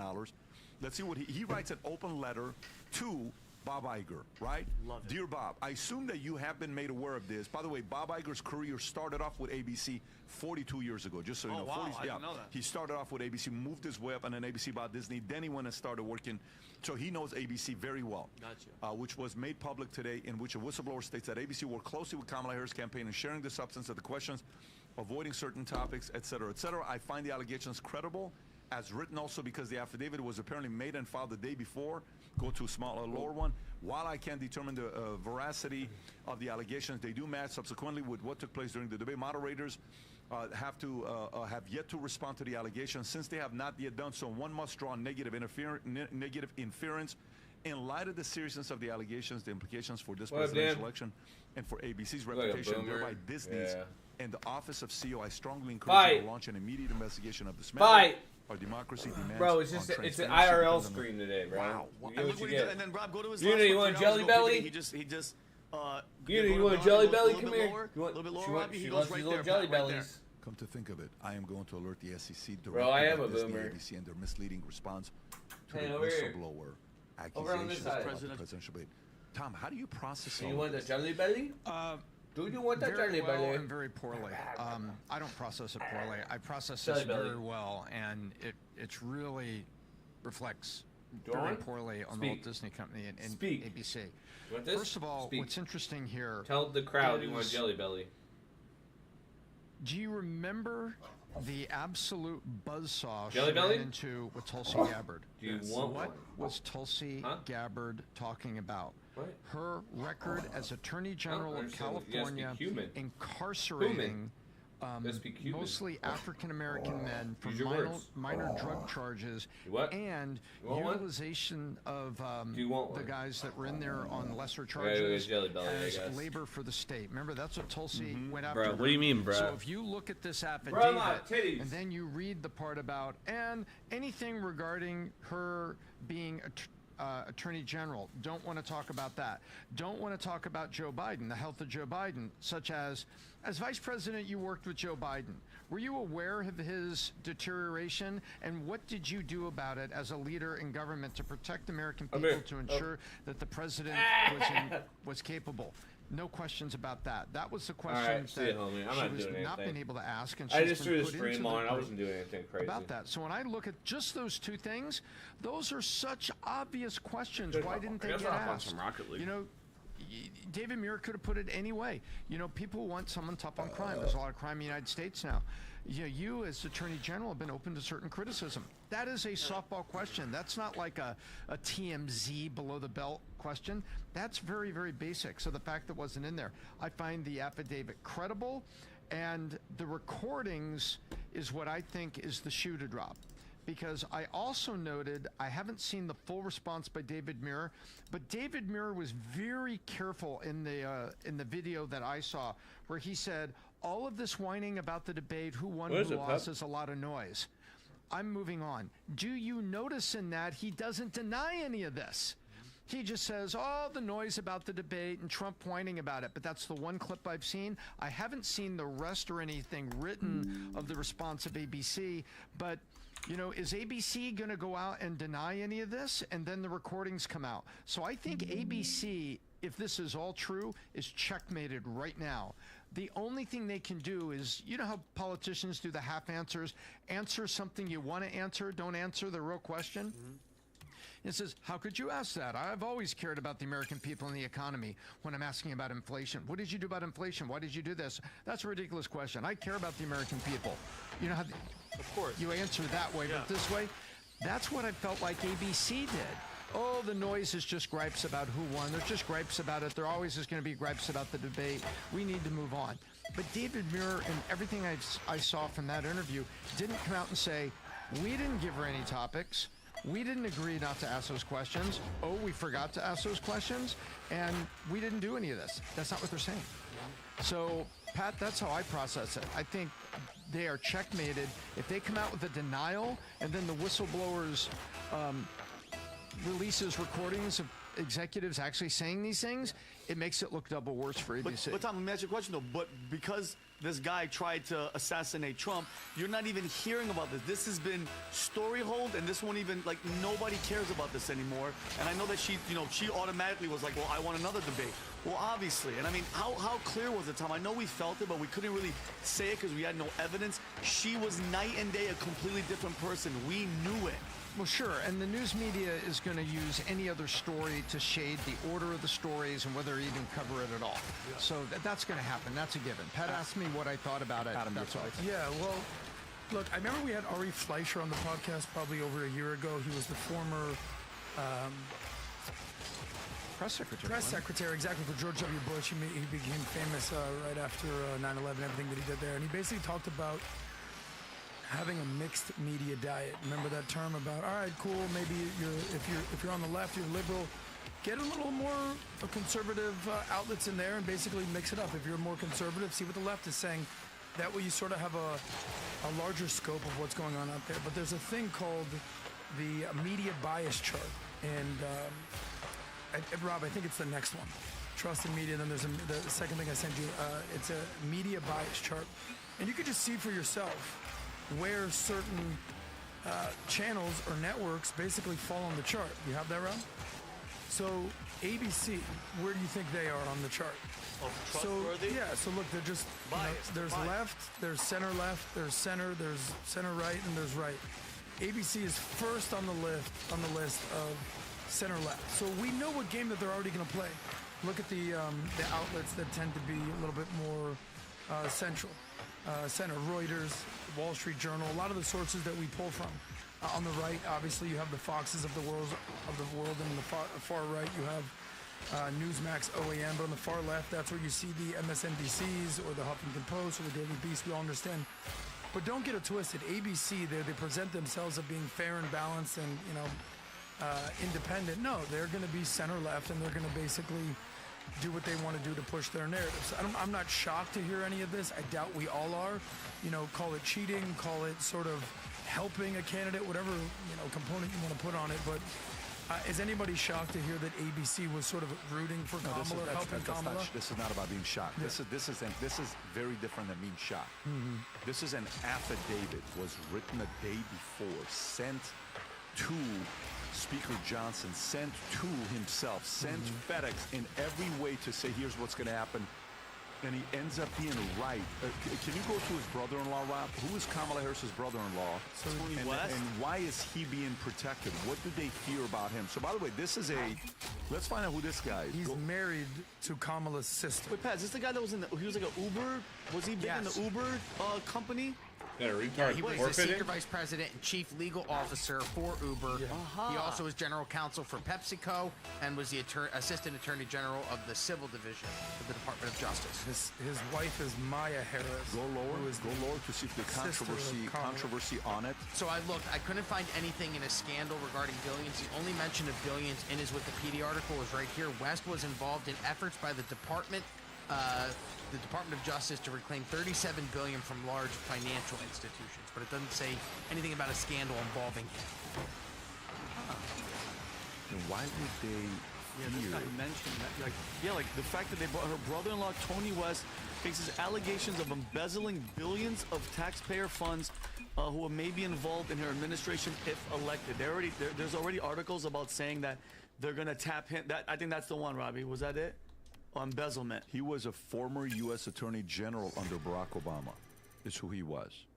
Okay. West is married to Harris's sister Maya, who he met in law school 35 years ago. After their wedding, he told the United Center, "I also gained a sister I cherish, Kamala. As president, I'll know she'll fight for you." He concluded. This is his speech that he's giving. Interesting. The New York Times, Pat, says he emerges as a close advisor to Kamala. The New York Times says he's going to be an advisor, even though he has. Dude, that's crazy that nobody's ever heard of him until ABC's like, make sure you don't bring him up, as if Trump would have brought him up. You know what I mean? Like they were doing research on this guy. So how much credibility do you give this guy, Pat? Pretty high. The guy that basically wrote this affidavit. I think, okay, let's see what he got right. Yeah. He said Trump's going to be fact-checked more than Kamala. Kamala was, Yes. Yeah, that's fact. Okay, number 2 is the podium. Okay? Yes, fact. we said that early. Number 3. Did they ask any questions about Joe Biden's health? No. Okay. That's the 3rd one, right? They did it. Her record as Attorney General. Her record as Not even asked about it. Not brought up. That's 4, right? So if 4 is right, then Tony West, something has to be there. So I don't know. This guy seems like a guy that's if he wanted to speak and do an interview without showing his face, I mean, I want to see what that looks like. What was Bill Ackman's involvement in this? He just wrote an open letter to Bob Iger saying, "What the hell is this? Yeah. Basically, did you know did about you see this? Yeah, and did you hold know him about accountable. this? Makes sense. Are you aware of this?" And then Bob Iger is either going to respond or not going to respond. Now, Bob Iger's, that's one person to respond. What about any sort of congressional hearing or anything like this? Like, where does this go from here? By the way, so kind of These called the guys shot. have she ends idea up what the doing district only is. she did an interview They for paid me ABC, like a local five ABC times now. network. I don't know if you saw that when he asked her Really bad. a question about the economy. Did you see this or no? I didn't. Okay, Rob, is this the one? Yep. Okay, so he's asking her about the economy. This is her answer about the economy. Tom. Was it 3-4 days after the debate? Just to put a timeline on Yes, this? 3-4 days after the debate. Go ahead, Rob. Well, I'll start with Start this. from the beginning, Rob, because people have to hear the question. Go from the beginning. Go ahead. When you talk about bringing down prices and making life more affordable for people, what are 1 or 2 specific things you have in mind for that? Well, I'll start with this. I grew up a middle-class kid. My mother raised my sister and me. She worked very hard. She was able to finally save up enough money to buy our first house when I was a teenager. I grew up in a community of hardworking people, construction workers and nurses and teachers. And I try to explain to some people who may not have had the same experience. A lot of people will relate to this. I grew up in a neighborhood of folks who were very proud of their lawn. I grew up in an apartment. And I was raised to believe and to know that all people deserve dignity. And that Are you listening to this? we as Americans have a asking her character. ideas on the we economy. have And she's like, I grew up ambitions and aspirations. with people that like their lawn. But not everyone necessarily has access to the resources that This can is when you don't know the fuel question. those Okay, dreams here we and go. Yeah, wait, watch. So when I talk about building an opportunity economy, it is very much with the mind of That's not Tom, that's the investing report. in the ambitions and aspirations and the incredible work ethic of the American people, and creating opportunity for people, for example, to start a small business. By the way, that's what happens when you don't know the answers and you have been prepped and there's no cheating involved. That is her raw dog. That is her. If only she had an advisor in her ear that just say, I'm going to work with the Fed to lower interest rates and help reduce the cost of living, and we're also going to work with an energy program. That's it. So that we can get if we're producing our own energy and we're not importing the oil, it will get the cost of gas, travel, and diesel for trucks down, which would reduce the cost of things for the average American. That's how I answer the question, and even the most basic person could sit there and go, okay, well, that makes sense, doesn't it?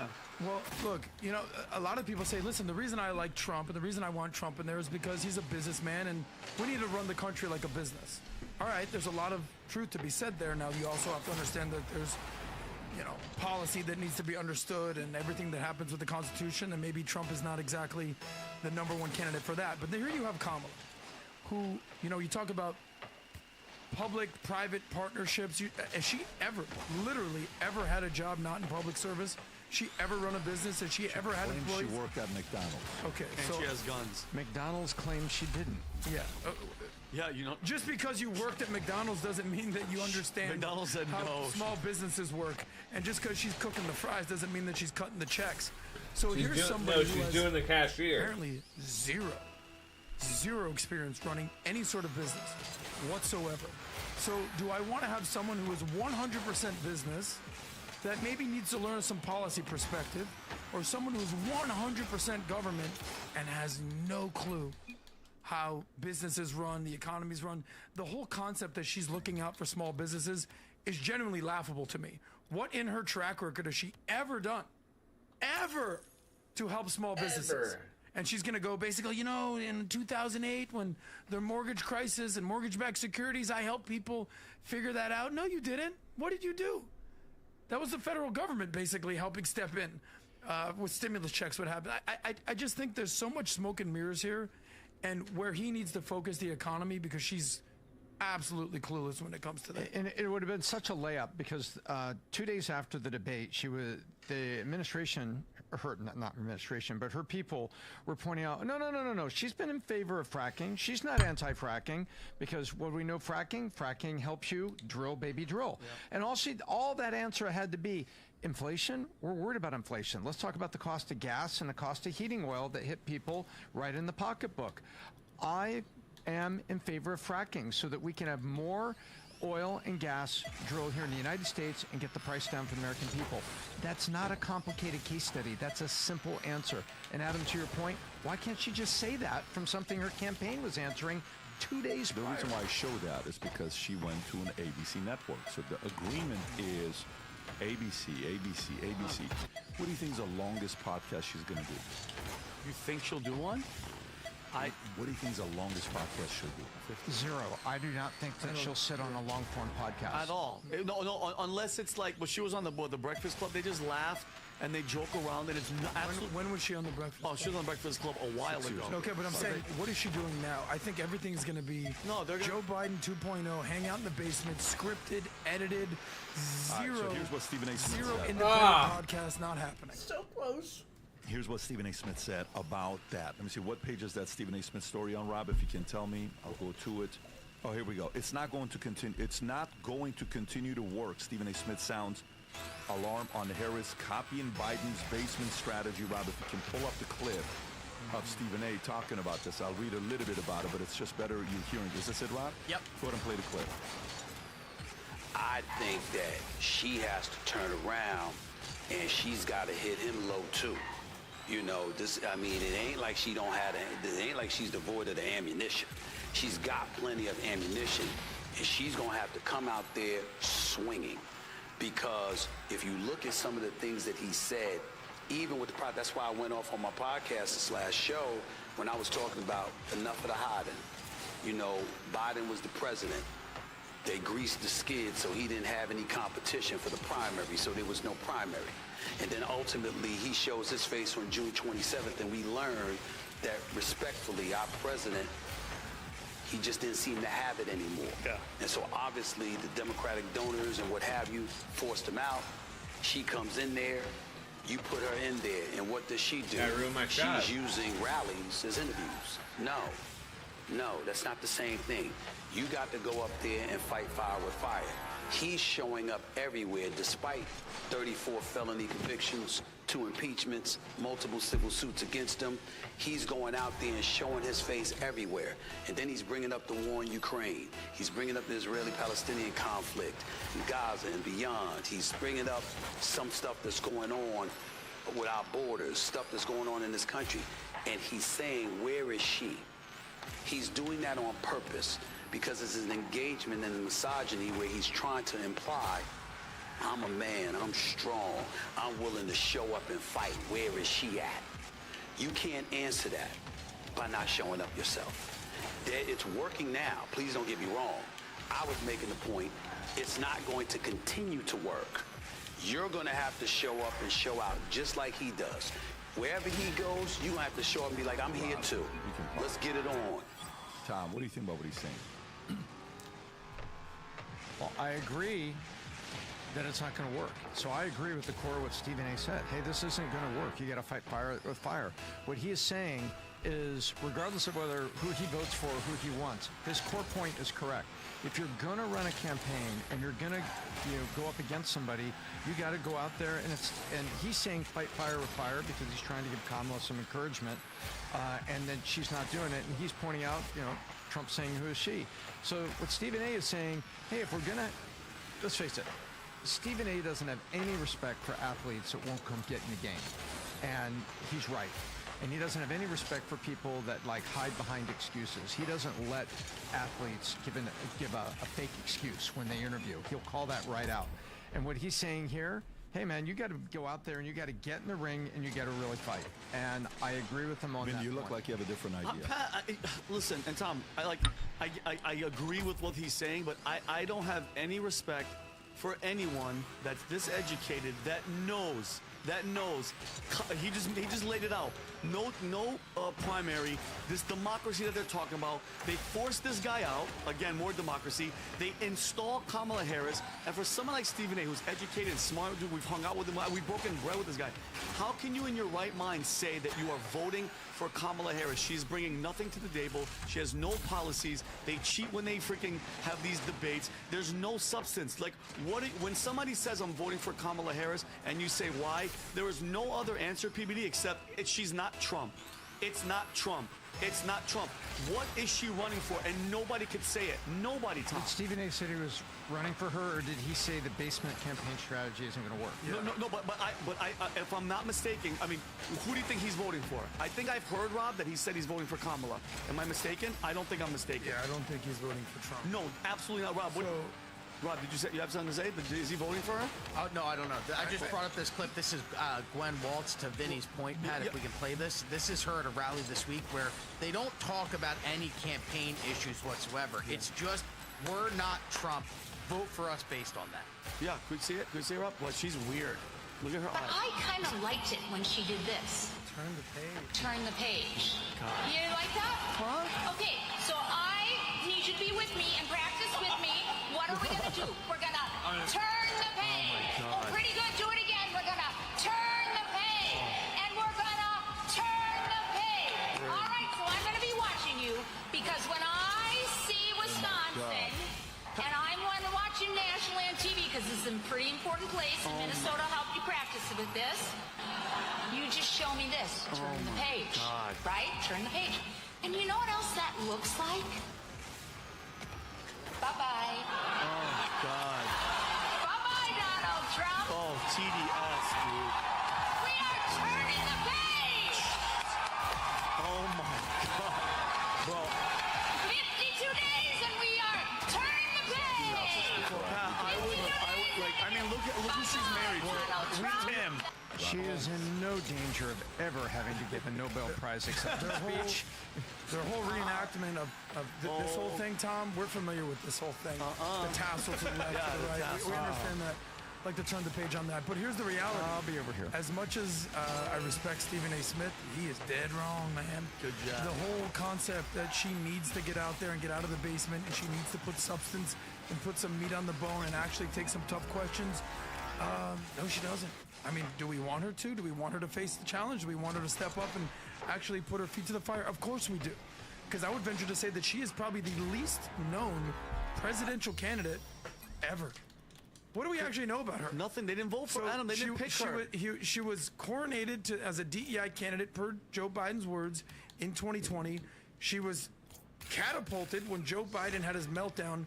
What do we know about her? We just figured out there's some guy named Tony West that apparently owes billions of dollars. Yeah, I don't know what's going on with that. I don't know. I've never heard about that. Yeah, sweep what's down, right? her parent, her father, Marx's mother? What's going on with that?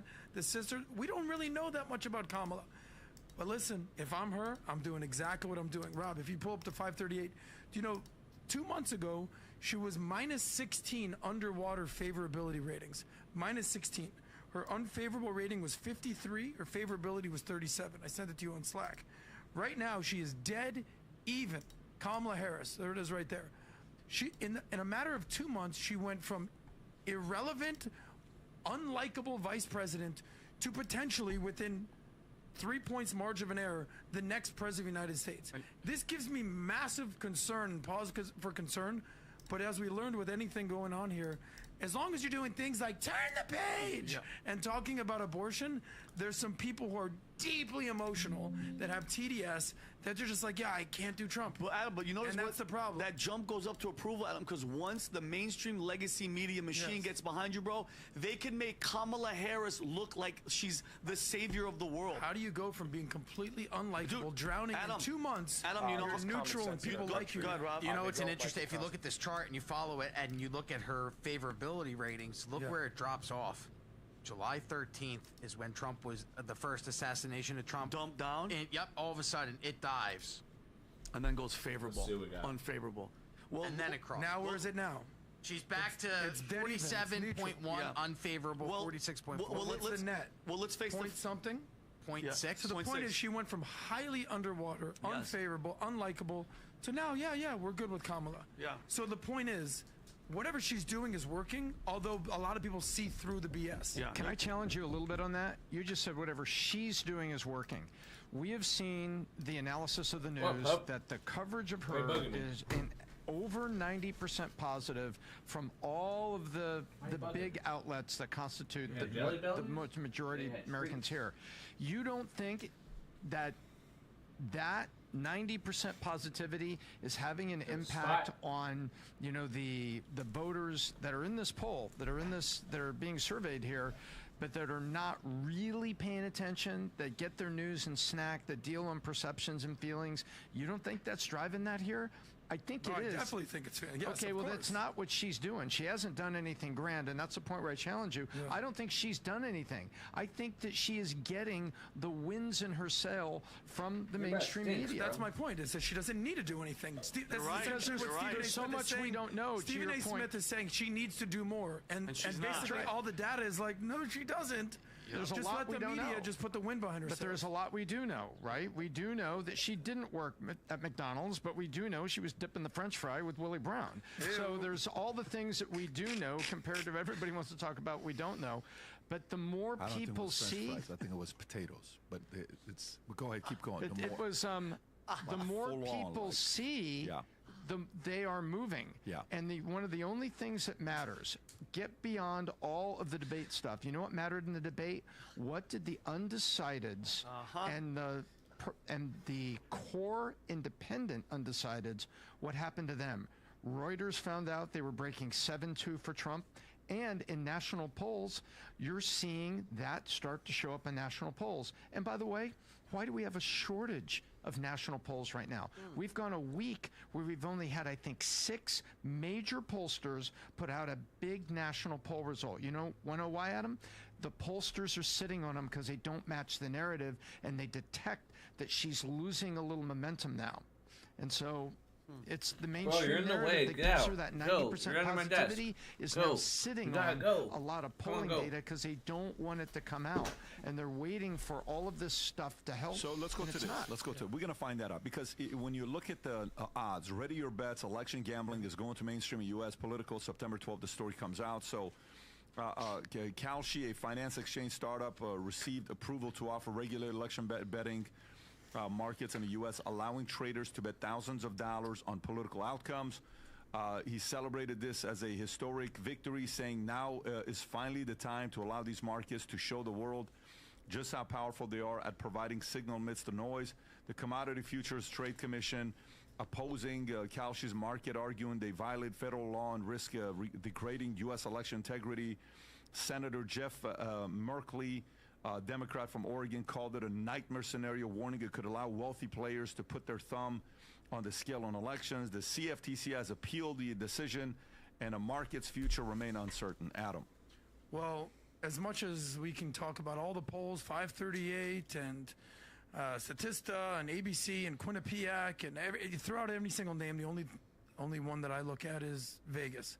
And because Vegas actually has money on the line. We talk about these people right now ready to place their bets. Election gambling is going mainstream in the U.S. Don't look now, but Kamala Harris is the favorite to win the presidency in 2024. Prior to the debate, we talked about this the night of the debate on September 10th. Trump was up 52% to Kamala's 48%. If you basically do the math on a 4-5 or 11-1. So if you take the money line on Kamala, she's basically minus 109. So if you're minus, that means you're the favorite, and Trump is plus 116. So just do the basic math. Even. Trump is now 47% to her 52%. She's the favorite.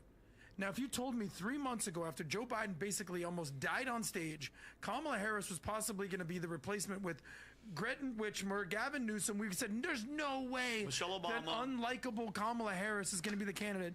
Fast forward, it's what, September 16th as we speak right now, and 17th, and she's the favorite for the presidency of the United States. Are you freaking kidding me? Welcome to DEI 2024. That's the reality today, that she could legitimately be the president of the United States. And it's shocking to me, but true. I love Senator Jeff Merkley. This is a nightmare scenario. It could allow wealthy players to put their thumb on the scale in elections. Yeah, that never happens now. Yeah. Pat, did you see what the Pope said about these two? What? Did you see? So I sent Rob, I sent you the video. Pope Francis was on an airplane in the aisle of all places speaking to a group of people about our elections in the United States, and he basically said Kamala and Trump are both anti-life, and he said Kamala's anti-life because of her abortion stance, and that Trump is for kicking out migrants. Look, he's on an airplane. Like, can you imagine you're on an airplane and the Pope is just in the middle? The Pope is giving a speech. Yeah, look at this. Yeah, go ahead. Ambedue sono contro la vita, sia quello che butta via i migranti, sia quello che uccide i bambini. Bambini. Nella morale politica, in genere si dice che non votare è brutto. Non è buono. Non è buono. Si deve votare. E si deve scegliere il male minore. The lesser. Chi è il male minore?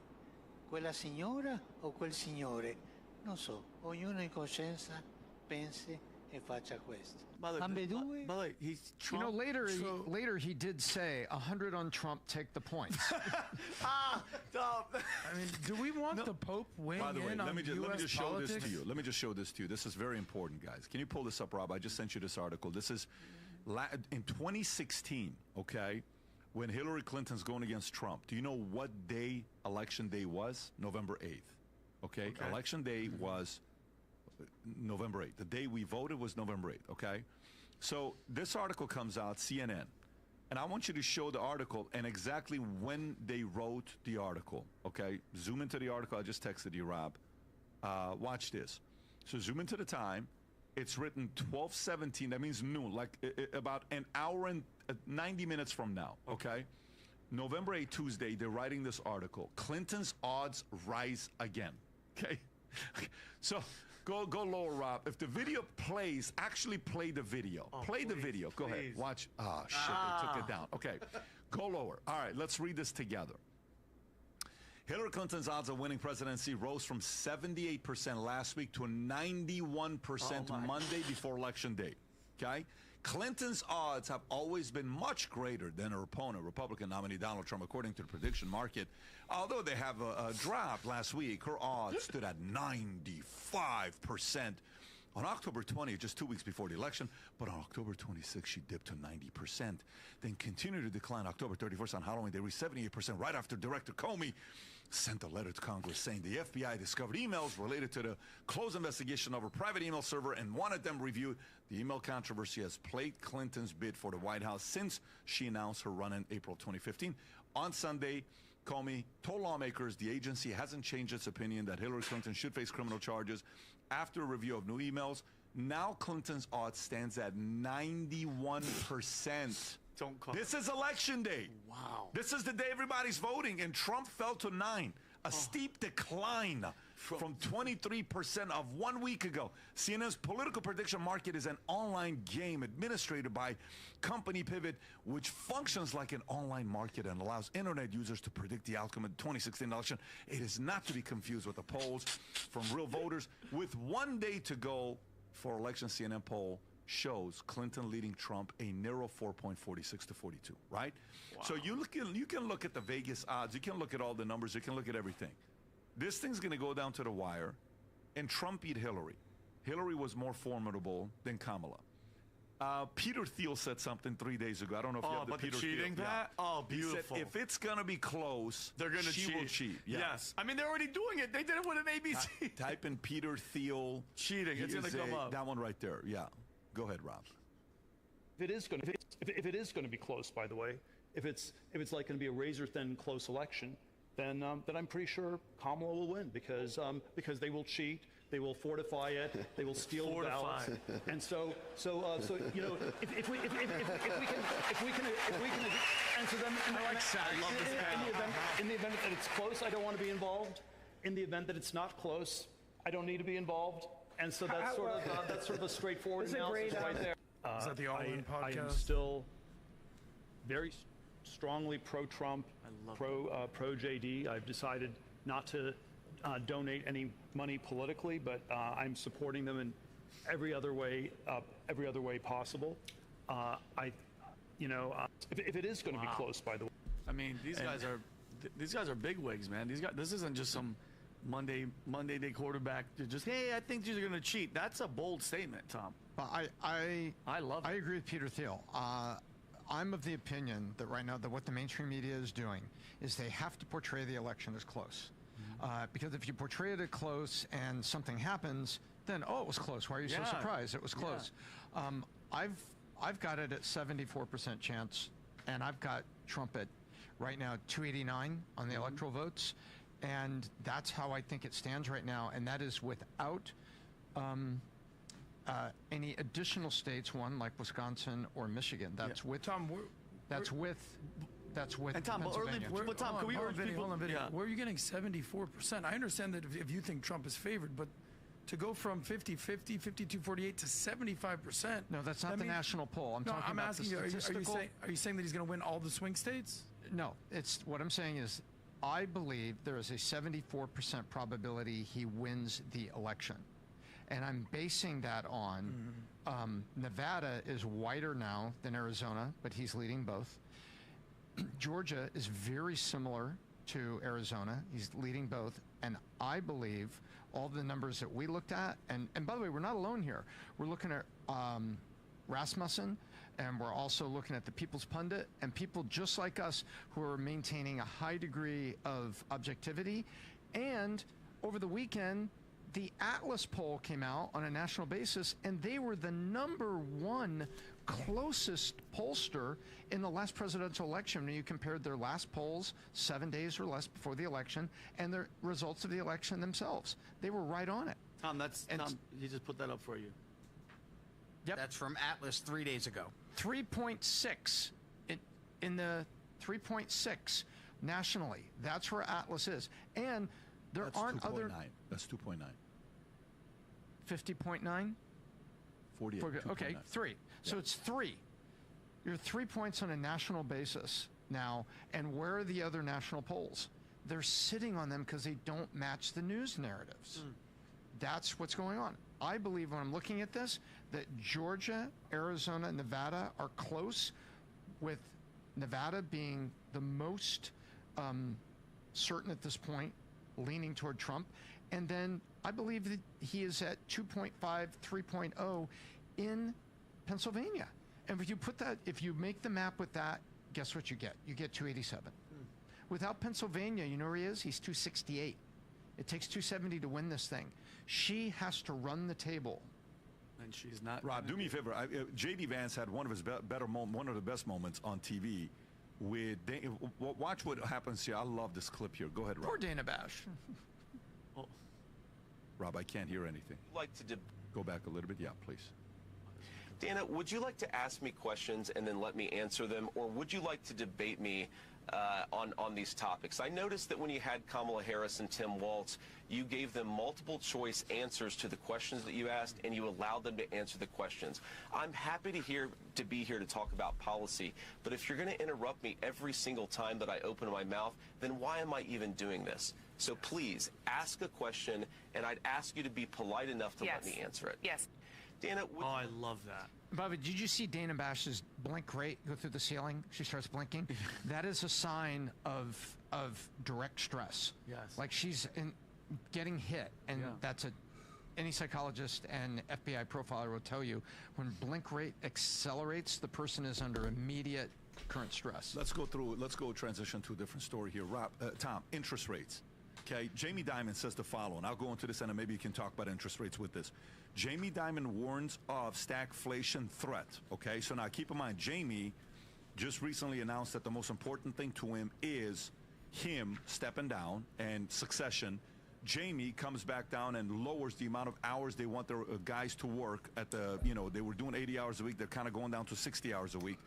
And then he comes out and says economic growth in the U.S. surpassed expectations in the second quarter with a 2.8% increase in GDP, driven by strong consumer demand and government spending. However, the economy has since shown signs of slowing down in the second half of the year, with private sector payrolls growing at the weakest pace since 2011, raising concerns about cyclical companies. JP Morgan Chase, Jamie Dimon warned the stagflation, a combination of stagnation and inflation remains a real threat, which could lead to higher unemployment and reduced consumer purchasing power. Despite a decline in inflation 2.5% in August, the potential for increased national debt and interest payments could exacerbate inflationary pressures. Dimon's concerns highlights the precarious balance of the U.S. economy as it navigates between growth and inflation. Tom, one, what's going to happen with interest rates later on today? And two, are you in the same place as Jamie?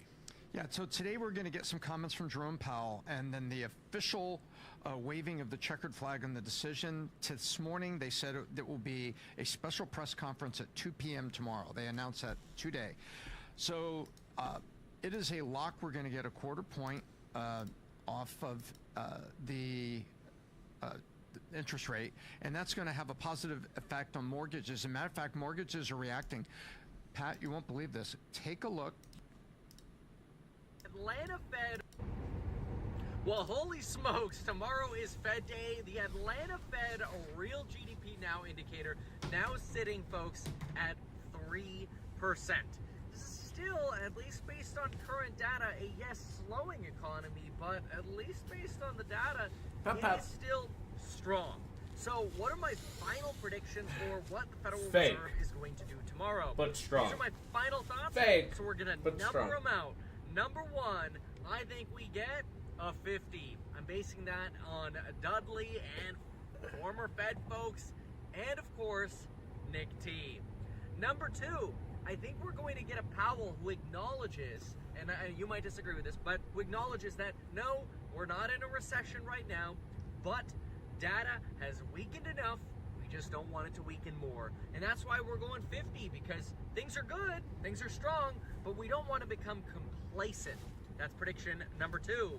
Prediction number three is that barring any changes in the data coming up forward, the summary of economic projections now going forward is probably going to forecast that while we may start with a 50, we're going to go down to 25s.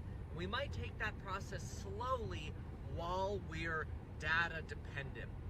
Now, prediction number four is that stocks actually, which we've started to see a little bit midday through trading here already on the day before the Fed presser, might actually start taking some profits. That is, you might see a little bit of red and selling pressure. Why? Well, because look at it. You got a GDP at 3%.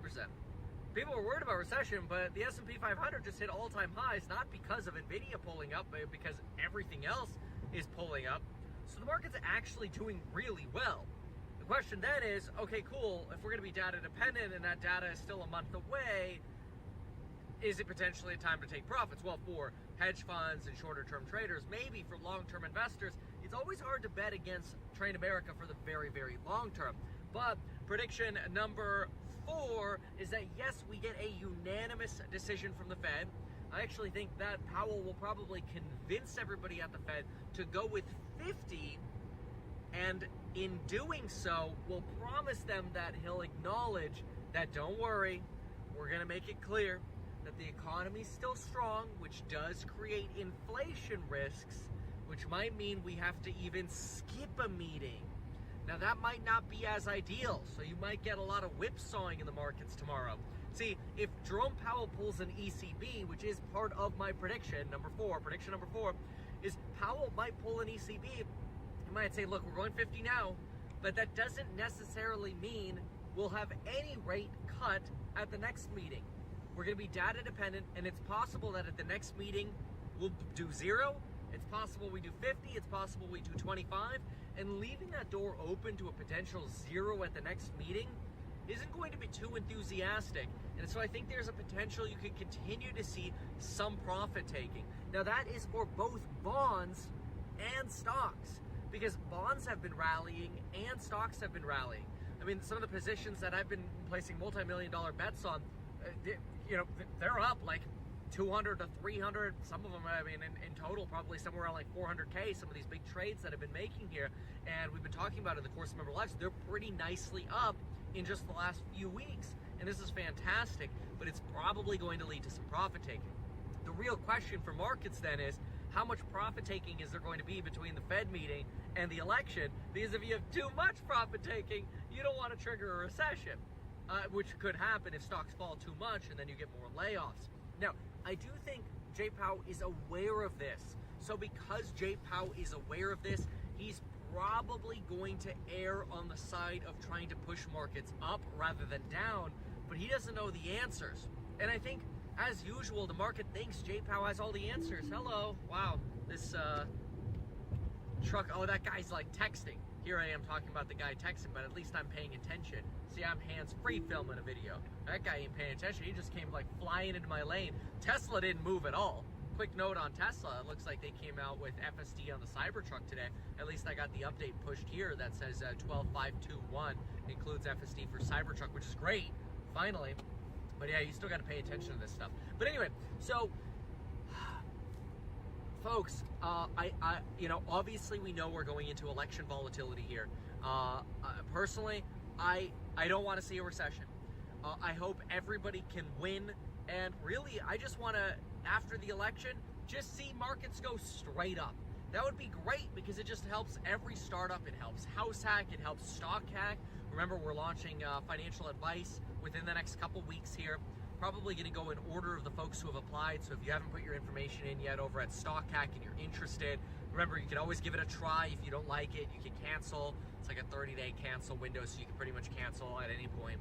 Check that out over at stockhack.com. But those are my 4 big predictions on Jay Powell. So this, going in reverse order, this potential that we actually get a forecast of, I don't know, we might not need any more cuts. The economy is so strong. That one might take some people by surprise, and it could accelerate some of that profit taking. Now, am I going shorts or puts to go into this? No way, man. I have no idea. This one's gonna be way too volatile. If I was gonna trade, what I might do is I might send a trade between when the summary of economic projections and the rate decision comes out and when Jay Powell goes to talk. Because I do think if you get 50 and kind of a dovish summary of economic projections, Jay Powell might talk up how strong things are in the economy right now and how good the chances are for a soft landing. But that opens that door to him pulling that ECB. I don't know if we're going to cut rates at all in the November meeting. And that's going to be a little depressing to markets, both bonds and stocks. Now, I'm not, running for cover on that. Like, I've got some positions in bonds. Am I like, oh, I want to sell out of all bonds? No, I actually think, the pain that you might see in the stock market, if he does that, will end up turning into lower yields because, again, now you're pricing in more recession risk. But really, if we can just get through the next October, I didn't talk November, to Pat about December, this. He hasn't 3 seen months, this. Rob popped the slide this morning. Look at it. 30-year fixed 6.5. Vinny, 30-year VA 6.1. We haven't seen things threatening to get into the 5s in 2 years. And so but this is just, and by the way, this is a $400,000 mortgage, 20% down, $750 credit. So this is not anything crazy. So that's what we're seeing here. Now, there are people out there, the Fed watchers, and I'm one of them, who believe that there is about a 60% chance, based on the labor information that came out and unemployment, now definitely above 4, it's 4.2, that those could cause the Fed to say, you know what, we really need a half a point right now. You know what the Biden administration and Kamala Harris are doing. They are lobbying for a half a point right now. That's what they want. They need it right now. But the Fed watchers also say that the labor numbers, remember the ones that got revised over the last 3 weeks, and there's a lot of controversy about that? Jerome Powell said that he was uncomfortable with the lack of consistency in the labor numbers. People say that's bad because if he's confident that the labor numbers were poor, and for 7 consecutive months we've lost full-time jobs in the U.S., that if he looks at that and accepts it, he probably goes that 60%, making it a half a point cut, because it means, hey, we're losing jobs, unemployment's up 4.2, those would correlate. Man, I think it needs to be a half point, but it's going to be a quarter point. And what Diamond is concerned about is with consumer delinquencies on cars and credit cards are up, credit card balances are up again. All of that slows down or stagnates the economy, and then you have the unemployment going up, and that's the stagflation. So Jamie Dimon is saying, hey, we went from inflation way out of control, now we could go to unemployment getting out of control, and as well as negative pressure on financial service companies who start to suffer losses from delinquencies. Even though over there at Chase, they're among the people that are charging people 25% on credit cards right now. So the banks initially make a lot of money, and then when it goes delinquent, so that's all of his concerns wrapped in a bubble there. You remember about a month ago when the VIX shot up, the volatility index, and like boom, all of a sudden the market I think crashed 1,000 points. It was because of the yen. It was Japan. Yeah, it was sort of a function of that, but ultimately there was what it came down to was concerns over where unemployment was sort of trending, because I think the number that they want to keep it below is 5%. I think it's 4.2% right now. There was some numbers basically coming in saying that it was trending in the wrong direction, 4.5%. Boom, VIX skyrocketed. Market basically got pummeled. I remember it was on a Monday. By the time we came back in on Tuesday and discussed it on the podcast, everything was back to normal again. So that just sort of sent shockwaves and reverberations in the marketplace. So regarding Jamie Dimon's comments regarding about stagflation. So we've just experienced some of the worst inflation we've had since basically 1980, where inflation, I think, was an all-time high at 14%. That was under Pat's favorite president, Jimmy Carter, that he owes being in America too, right? Shout out to Jimmy. Yep. By the way, who's still around with us, I want to say. Yes, I think so. About to be 100. But the difference between inflation and stagflation is, so inflation, boom, GDP goes up, cost of goods and services go up, so people start to spend more of their paycheck, like we all understand. But also, partially, part of it is that there's still low unemployment. Now, with stagflation, there's still low growth, there's high unemployment, and inflation is still high. So it's basically a shitty situation where your spending basically starts to go stagnant because you just simply can't afford anything at that point. Oh, absolutely much not. like inflation, So I'm on the where plant you floor, have to just and pay these more. shirts, But Brian Jerome Powell, who I often cite as probably the most important man in America, who people don't know as a household name, he's come out and vocally said that he's not trying to tip the levers in any direction for Trump or Harris in this upcoming election, which I think we can all understand. He's probably one of the few people who seems to be unbiased. And by the way, I think he was appointed by Trump, regardless. He said there's also flashing signs of this inverted yield curve. You heard this whole thing, Tom. You basically explained that to me a few months ago, how that could basically be a sign of the economy. But if you look at the United States compared to the rest of the world, inflation, I think, is closer to 2.5% at this point, with the target of 2%. Unemployment, 4.2%, not bad. Stock market last year, 25%. This year, 15%. Market's doing good, but as we all know, there's a big difference between Main Street and Wall Street. But then you look at the Fed fund rate, what she's looking to do today. What it's at 5.25%, 5.5%. Prime rate's at 8.5%. 48 kilohertz full bandwidth microphone, 7-core DSP processing, Bluetooth dual device mixing, and more. A50 Gen 5 is a powerhouse, high-performance console gaming headset for your multi-platform battle station. Yeah, that's a good way of putting it. For your battle station. Yeah, I'll keep attacking. Hey, they want a rematch. Alright. What are they gaming? What are they playing? I need to see it. What are they gaming? All good. All good. I don't get to know. That's fine. I didn't want to know. Halo. Halo. What the? Huh? Yeah, let's keep playing. Baldur's Gate. That's what they were playing. Placing technology breaks down the barriers between No. gaming systems by becoming Them the sounds first from Halo are multi-platform just too crispy. setup, with instant switching between Xbox, PS5, Nintendo Switch, PC, and more. It's all about jumping into your favorite games, wherever you want to play them, on whatever platform is best for you as the player. Ultimately, PlaySync opens up the breadth of the gaming universe and gives you the power to define your play experience.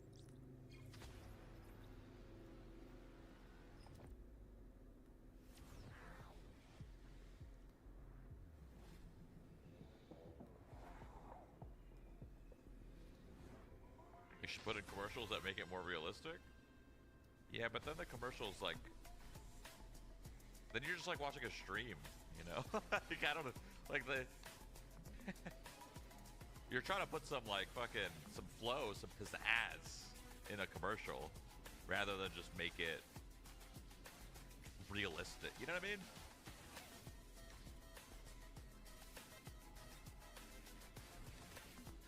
Well, I don't know much about console headsets, so I can't really, like, it sounds cool, but I don't really, you know, I don't really know. You know what I mean? Now that you've seen the new A50 Gen 5 with PlaySync audio, we hope that you're Wonder as how much it excited is. as we are about this new addition to the A50 family. $299. With a powerful and versatile feature set, A50 Gen 5 is the new heart of your multi-platform battle station. And continuing our commitment to sustainability, A50 Gen 5 uses post-consumer recycled plastics and low-carbon aluminum, in addition to near-zero plastics in packaging. Now, let's go over to Ashray, who has some exciting news for streamers and creators. Huh? Thanks, SM. What's that? At Streamlabs, our goal is to champion all live streamers. We exist to empower and inspire their creative efforts. Today, we're excited to share several initiatives that will help even more creators on their streaming journeys. Streaming is all about the power of community, and this belief has inspired the release of the Streamlabs plugin for OBS. Do you use OBS or Streamlabs? I just have normal OBS. Unique solutions, creators can now seamlessly integrate some of the most essential Streamlabs features directly into OBS Studio. This includes some of Streamlabs' most popular tools, including alerts, customizable widgets, overlays, CloudBot for chat moderation and audience engagement, multi-streaming, and the ability to track recent events, all within the OBS interface itself. As a Twitch streamer, growing your channel to reach a wider audience can be challenging. Building your community is one of your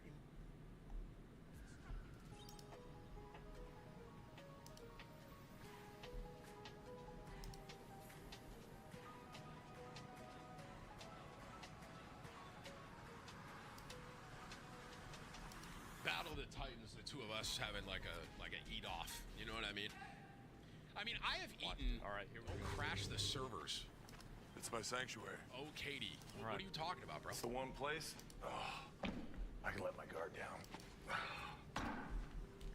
It's where I can just kick back and be totally comfortable in my own skin. No. You know what I'm saying? Rocket Mortgage understands that home is where I can be myself.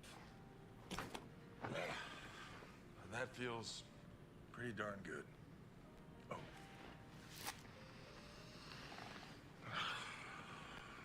Home is where you feel the most comfortable, and Rocket Mortgage helps you feel comfortable financing that home with a personalized and convenient experience centered around you. Rocket Mortgage. Push button, get mortgage. You got this. Take it. Okay, all right. Good job. Fucking happy? You guys fucking happy now, huh? Is that better? Fucking saw it? Yeah. You never seen this before? Yeah, I've fucking seen this 50 fucking times, okay? Yeah, imagine when this came out. Imagine how many people sent me this shit. Thank you? Yeah, sure. Camera angles are so important. What's this? What the hell?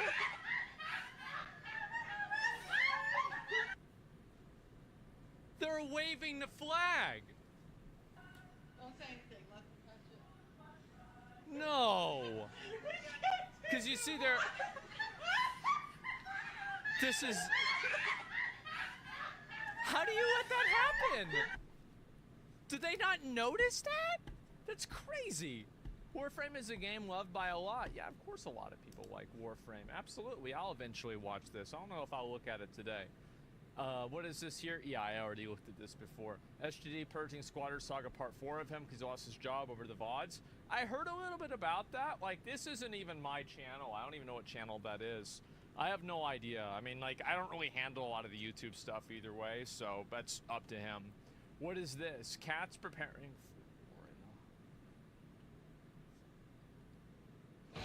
Generals gathered in their masses. Oh my god. Jesus. Looks so good. It's just... This meme just won't die. Like, it just won't die. This is it. Like, it's so funny that people like it so much that they don't even care whether it's true or not. They don't even give a shit. Nobody even gives a shit. Can anyone explain to me why Stay Safe is being called a Nazi? I'm truly not trolling. I'm trying to understand, but I'm just getting shouted down whenever I ask. This is weird. There was like some weird Discord logs that he had, and then other people in his community said bad stuff. I don't really know what the reason really is. I don't really look into it or anything.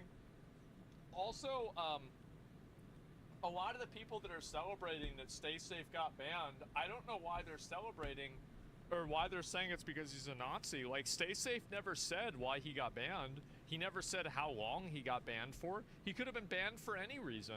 So people are acting like this is some kind of like a fucking win.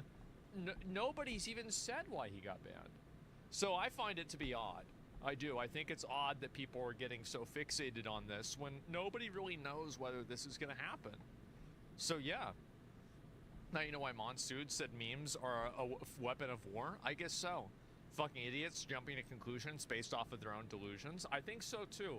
I think that, you know, this is, you know what I was saying before about how people on the internet feel like they're entitled to a conclusion?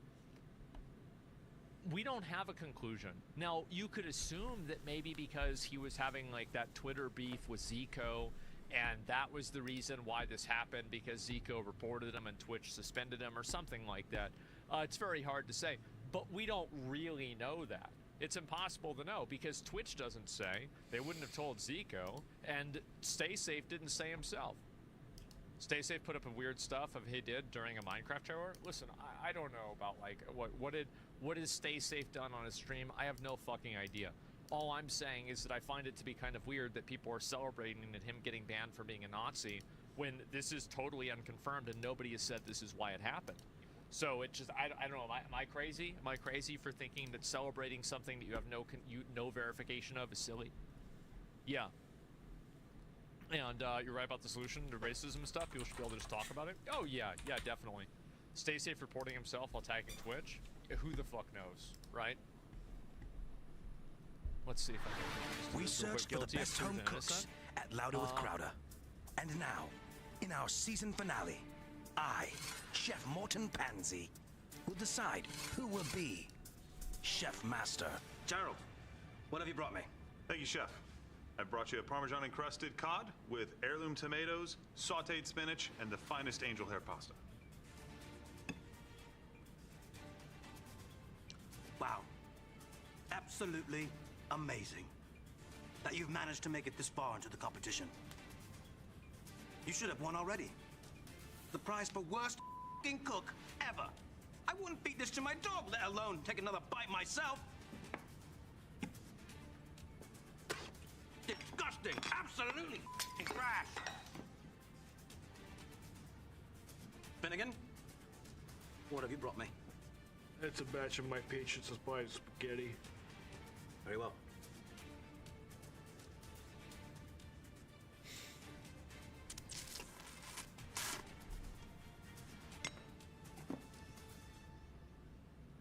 The problem with this dish is that I want more. In fact, I'll have some more. Amazing. Truly. You know what's so good about this? If my own mum was here, I'd push her down the stairs, yeah? Just so I can get more of this. Where can I get more? You just go to prepwithcrowder.com, save $50.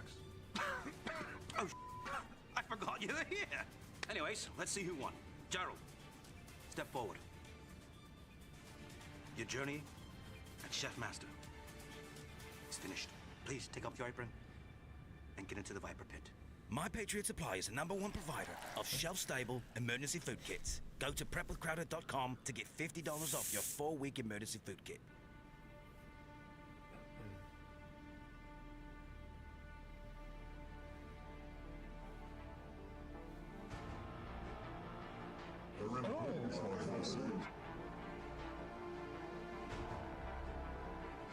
actually was the one who convinced the mayor to make it a mandate.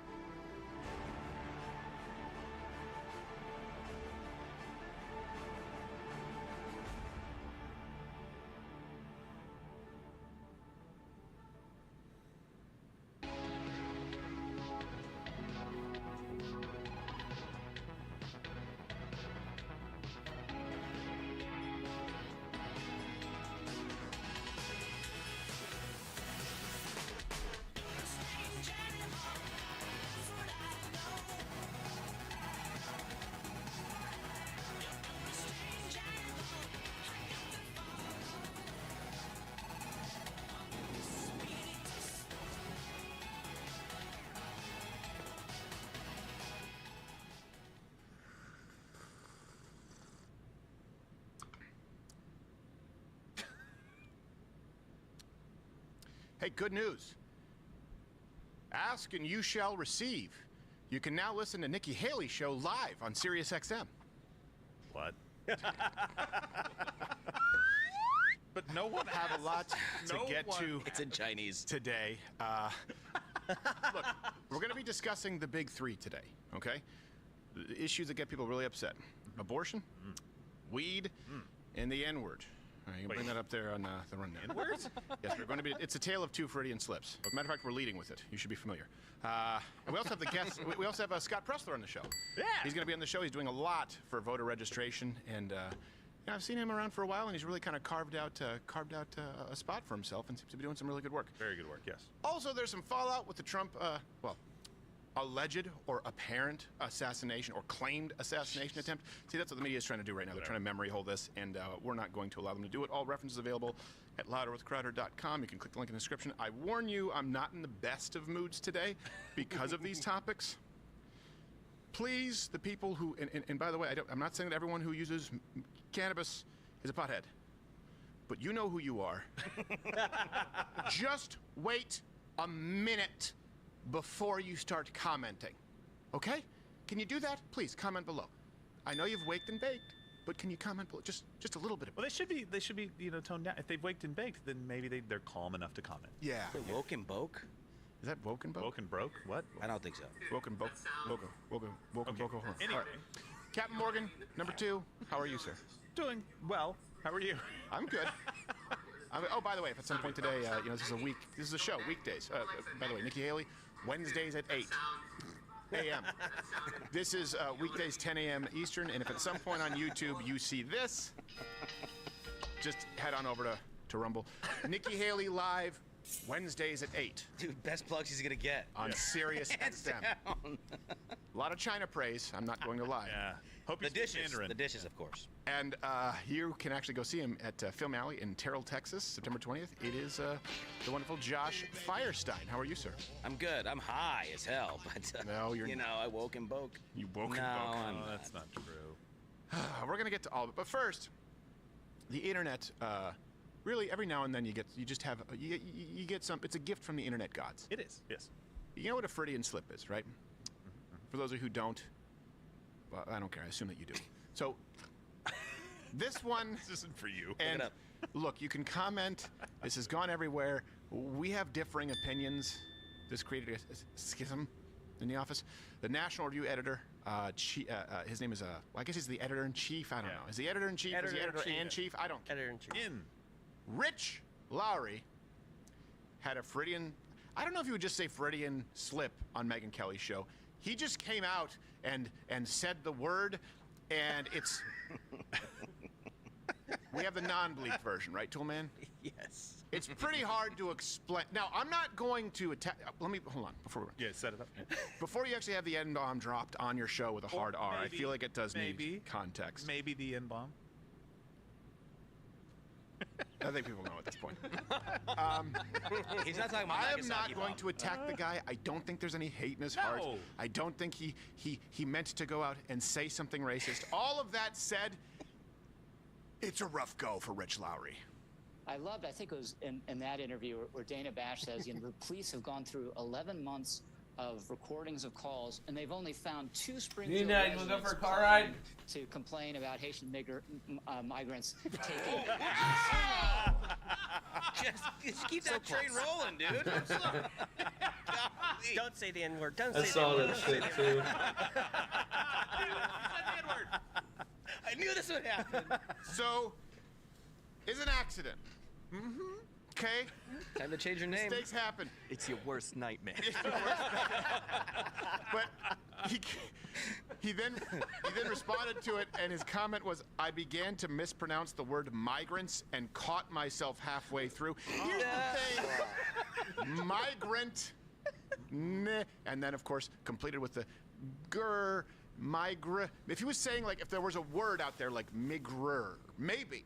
Yes. Or if he was trying to talk about the awful lawn pests chiggers, which of course that would make sense. You'd be like, okay, you're nervous because you're going into it. People aren't familiar with it. They rhyme. Migrant. I don't know how it comes out that way. I mean, is it possible? Maybe. Again, I'm not saying that he's a racist. No, what I am saying is that he would be better off to be like, Yeah, for ride. I said it. Listened to Tupac right before I did the interview. My bad. I don't know what you want me to say. I said it, and it sucks.